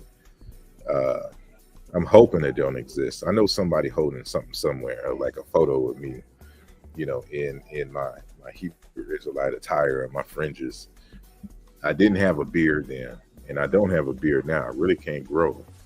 Like this little stub that you see here, I'm 44 years old now, and I at most I get some stubs that'll grow here, so I don't have a full beard. He said, "There's hope for me yet." Indeed. Uh, I'm looking for pictures of Hebrew side. Ain't gonna find them. That'll be a treasure. If somebody can find a picture of Hebrew Asar, that will be that'll be funny, but that'll be interesting. DB says, I'm actually going to school for computer science this month. Any tips? Computer science is a lot of math. So get familiar with math, especially discrete math. Get familiar with logic and problem solving, and just code every day. Get on a platform, get some apps and things, and just learn how to code for free, and just every single day practice. Get yourself in the mindset, but don't try to do everything at once. Kind of break it up. But you're definitely going to have to get familiar, because it's a lot of theory in computer science, more so than it is coding. But code anyway. Learn Python and Java, right? And so a lot of examples that there, at least in the schools that I use, and even in modern ones, they tend to kind of focus their examples using Python, Java, or C, either C++ or C#, but more so like C++. But you can never go wrong with Java and Python. It was out there. Sorry to say, read indeed. Like I used to come from Texas to New York, especially during Passover, and we would be right there in the middle of Manhattan, in Times Square and whatnot. Read. I would be holding posts though, so I wasn't too much. At least when I was in New York, doing the read, I'd just be making sure nobody was coming trying to flex. We had to put the smack down, put some some 52 on them, But it's always nice to hear. I remember him saying this years ago. Yep. Hey, sorry, I just got a white belt in Python. You got a what? A white belt in Python. I'm scrapping with Meta right now, doing the little puzzles. I mean that's how coding is. The way I see it is, once you kind of learn some of the basics, you just got to constantly fight people. You got to constantly do them puzzles. Like, you know any regex? Yeah. Man, like I do regex crosswords, and when I get them things right, I'm surprised, because it's like a different language. It is. I mean, that's what it is. It's called a formal. See, program. What people don't understand is that technically, especially if you're dealing with the coding part of computer science, it's linguistics, and that's why it is funny when people say I'm not a linguist, but will recognize me as a computer scientist. Like, do you not understand that computer science is linguistics applied to computers? Is what we call applied linguistics, and so there's two types of languages. Is formal languages and informal languages. When if you're doing linguistics dealing with human languages, those are informal languages. Formal languages are languages like Java, like Python, and C++ and C# and the like. Logic, mathematics, those are formal languages, right? And so when I'm doing computer science, I'm doing linguistics in terms of formal languages. But when I'm dealing with like Chiluba, ancient Egyptian, I'm doing linguistics as applied to informal languages. So just a bit of knowledge for those who may not know and understand. But yeah, it's learning a language. It's linguistics. So once you get that down, again, it's just practicing learning how to solve problems. So I would also add that you need to be strong in data sets and data structures and algorithms. That's going to be the basis. If once you're going to need to learn algebra, you're going to need to learn discrete mathematics. To a certain extent, calculus, but you're definitely going to need to know logic. And this is one of the reasons why I have this text here: logic, language, and meaning. Introduction to logic, because you're going to need to you're going to be dealing with all these different arguments, because that's all you're doing. You're making arguments for the computer, especially like if then, if this then this. Does this equal this? Yes or no, or zero, or yes is 1 and 0 is no, right? In terms of the computer numbers and things, right? Like that. That's just all it is. You're typing out instructions and you're making arguments, right? I know I said that was my last question, but I lied. So you begin reading Hebrew, which brought you to archaic Syriac, then hieroglyphics. When I was dealing with hieroglyphics, I was already outside of Hebrew. Yeah, outside of the Hebrew Israelites, I was done. And I started learning linguistics because of this question on the meaning of Kemet. So, I was a Hebrew Israelite in the early and mid 1990s. And, still had some Hebrew tendencies going into like 1998, 1999, when is when I left and started really getting into African American and Africana studies, and I explained all of this in the introduction. So it's important to this question here, because when I started dealing with ancient Egypt as a subject,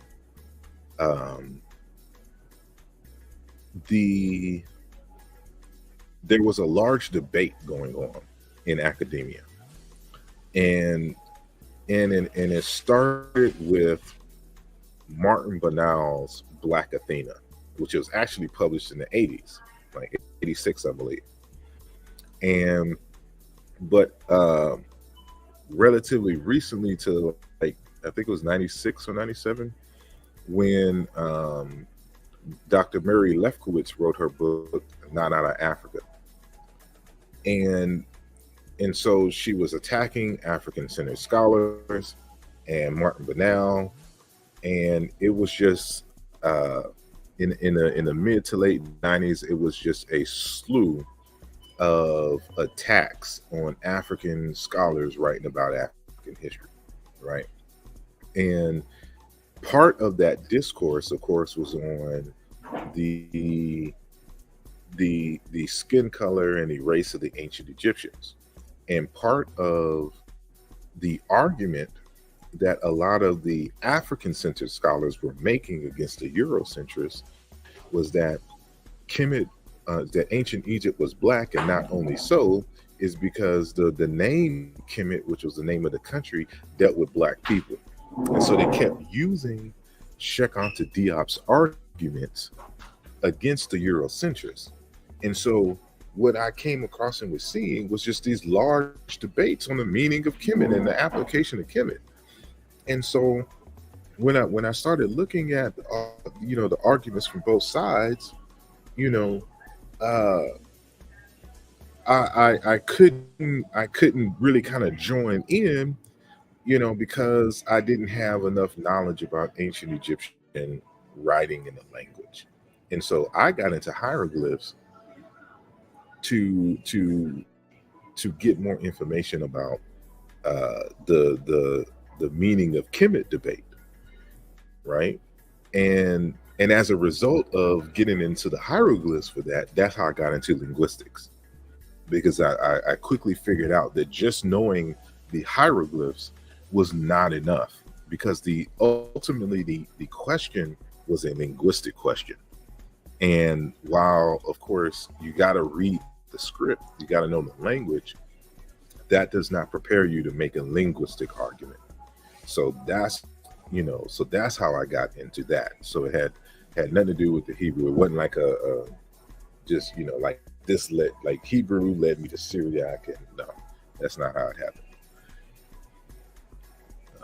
Let me see. You had various project of Intucom flashcards. I thought it was a dope idea. How's that project going? It's coming along. That's just be patient. So I'm putting it all together right now. Is the original language math? I don't think so. Math is a human way to try to articulate reality. So, whether the universe understands and does math is a totally different question. Is it safe for you to return to Egypt? For me personally, that's always a good question. I believe, because when I went, of course, there was all kinds of threats and things, but I have to go under the radar, I should say. So I can't come talking ish like I want to. Like, I'm on my way to Egypt, and y'all can kiss my black ass, and I'll be there on August the 15th through the the 21st, right? Like, I can't do that, no. Although I want to. He said, thanks for the advice. You're welcome. I hope I answered that question. There's an image of Asar on his throne on top of what looks like a lake with lotus flowers coming out. It looks similar to the Nile River beginning from Lake Victoria to Uganda. Your thoughts? I don't know if it necessarily looks like the Nile River coming from Uganda to Egypt, but Osiris is one of his manifestations is the Nile River itself. So what they're kind of doing right in that instance is you're showing Osiris sitting on a throne on top of one of their symbols for like a large lake or river, and so they're saying that he's the Lord of the waters, right? And I discussed that in the text, especially in the introduction when I'm addressing Capo Chichi, Dr. Capo Chichi, in a text regarding the association of blackness to water. Like there's certain things that are black because it is synonymous with water, because water makes things dark, right? So you'll get the details, when you read the introduction. But the Osiris is the Nile River, right? So that's and there's citations there that hopefully you'll familiarize yourself with. But that's what it is. Hebrew to Kemet. Exactly. Piece of saw. Why do words for stuff like water and aunt sound very similar in many languages? The short answer is that human beings can only produce a small limited amount of sounds. So on average, you will find words in many languages that sound alike that have nothing to do with each other. This is why the comparative method is so important when trying to establish the genetic relationship between languages, because you will inevitably find words that sound similar and may even mean the same, but they have no relation to another word in another language. So it's just the simple fact that we can only pronounce words in so many ways, and with 7 billion people on Earth, you're bound to pronounce words in a similar way like another person in another part of the world, but y'all languages have nothing to do with each other. What books would you recommend for studying West African history?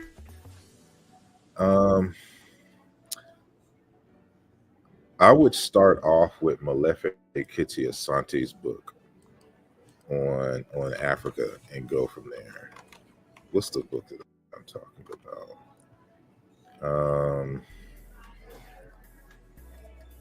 Because I think it's the history of Africa.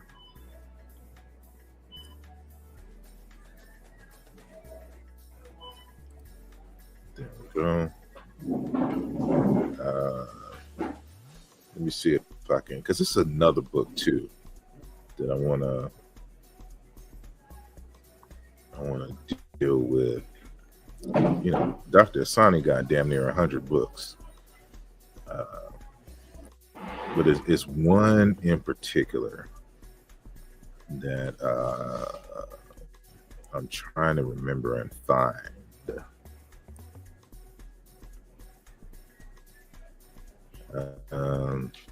You can also get the Handbook of Black Studies as well.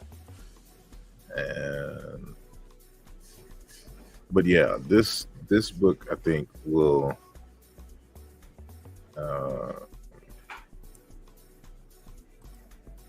is that the same? I'm trying to share it on the screen so you can see what it looks like. Let me just go to Amazon. Excuse the delay.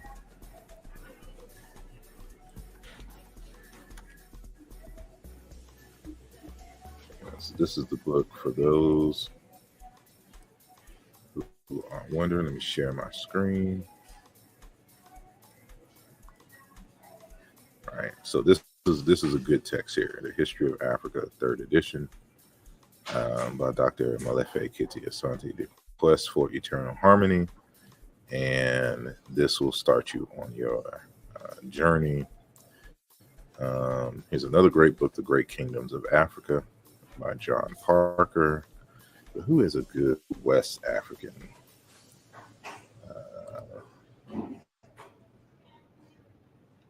Let me see what the recommendations are here. Nope. We'll go there.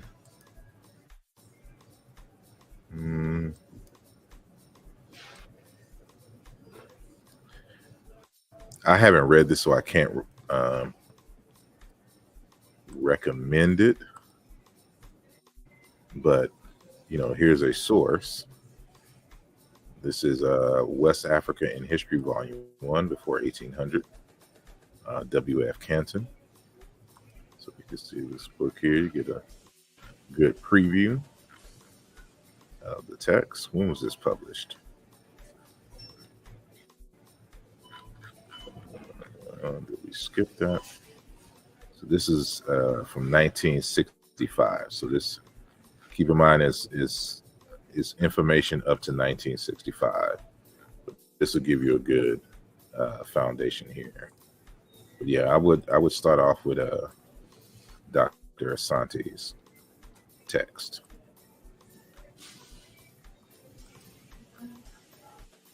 Oh, here we go.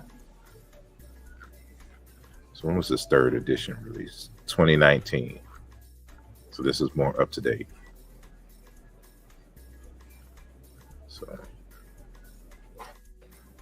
So I hope that helps.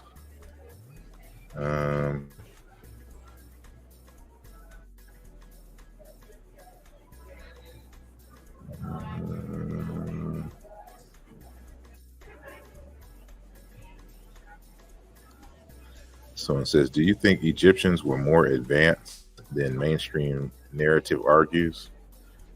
I believe so. I don't see a problem.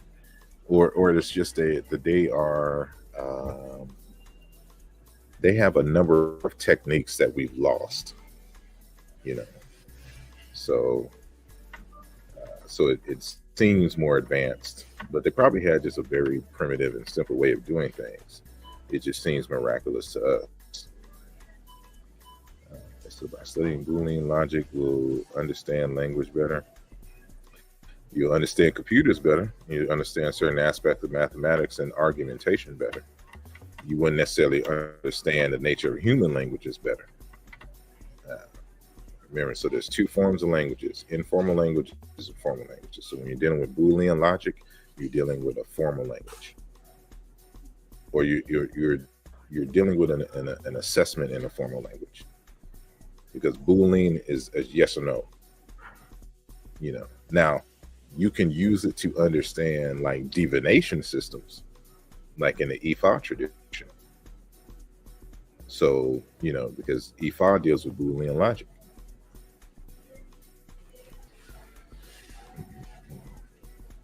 So, should language format be examined, identified before interpretation?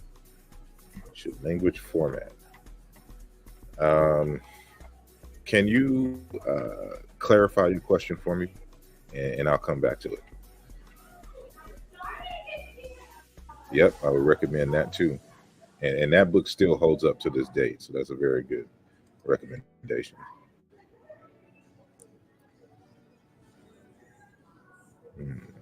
Good text. So,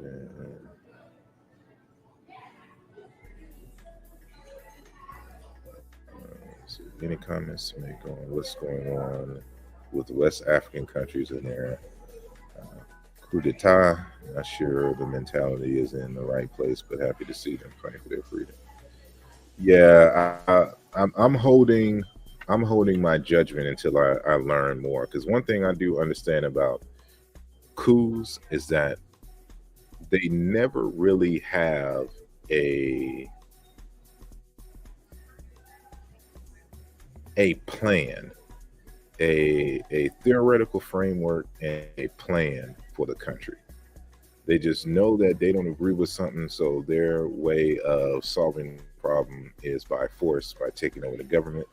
But you see, they have no kind of economic plan whatsoever. So I don't know if that's the case in West Africa at the moment, but I wouldn't be surprised, because that seems to be the trend.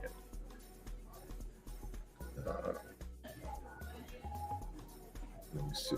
So I don't see any other questions or anything else coming from the panel. If not, I'm going to wrap this up.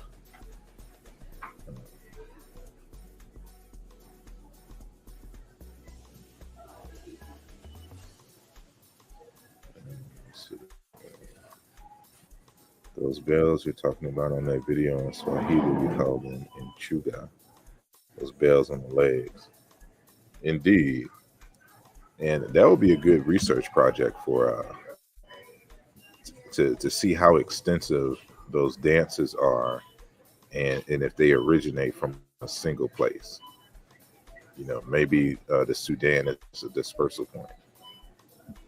I don't have the time, but that, you know, for one of you who want to get your feet wet into this into this African historical space, I would look into that. But it looks like there's nothing else. So I just want to say again that the book Race and Identity in Ancient Egypt, Volume 1, is now available. And you can go to my website, which is asarimhotep.com. And until the 22nd of this month, you can get it at a discount. But for those of you who are overseas, I recommend that you just go to Amazon.co.uk or France or FR, and or any of the other ones, and it'll be cheaper in terms of the shipping for you there. And or if you're in the Caribbean, just go to regular Amazon.com, and you should be straight. So it's a 500-page book, and a lot of love and labor was put into it. Some, if you have any of my earlier texts, you'll definitely see some familiar writings in it. So, but trust and believe it is not simply a copy and paste. I have expanded and corrected and consolidated and put forth some new arguments, in this text. So there's a lot of good source material for everyone to kind of build on, and I look forward to your comments and feedback. And so thank you for your continued support on that. And I want to thank everyone for joining the live conversation, and those of you who are on Facebook, and especially those of you who are on X, aka formerly known as Twitter. I appreciate all of you for joining the conversation, and of course thank everyone who joined the panel today. And so until next time, I will see y'all later. Hotep. Peace.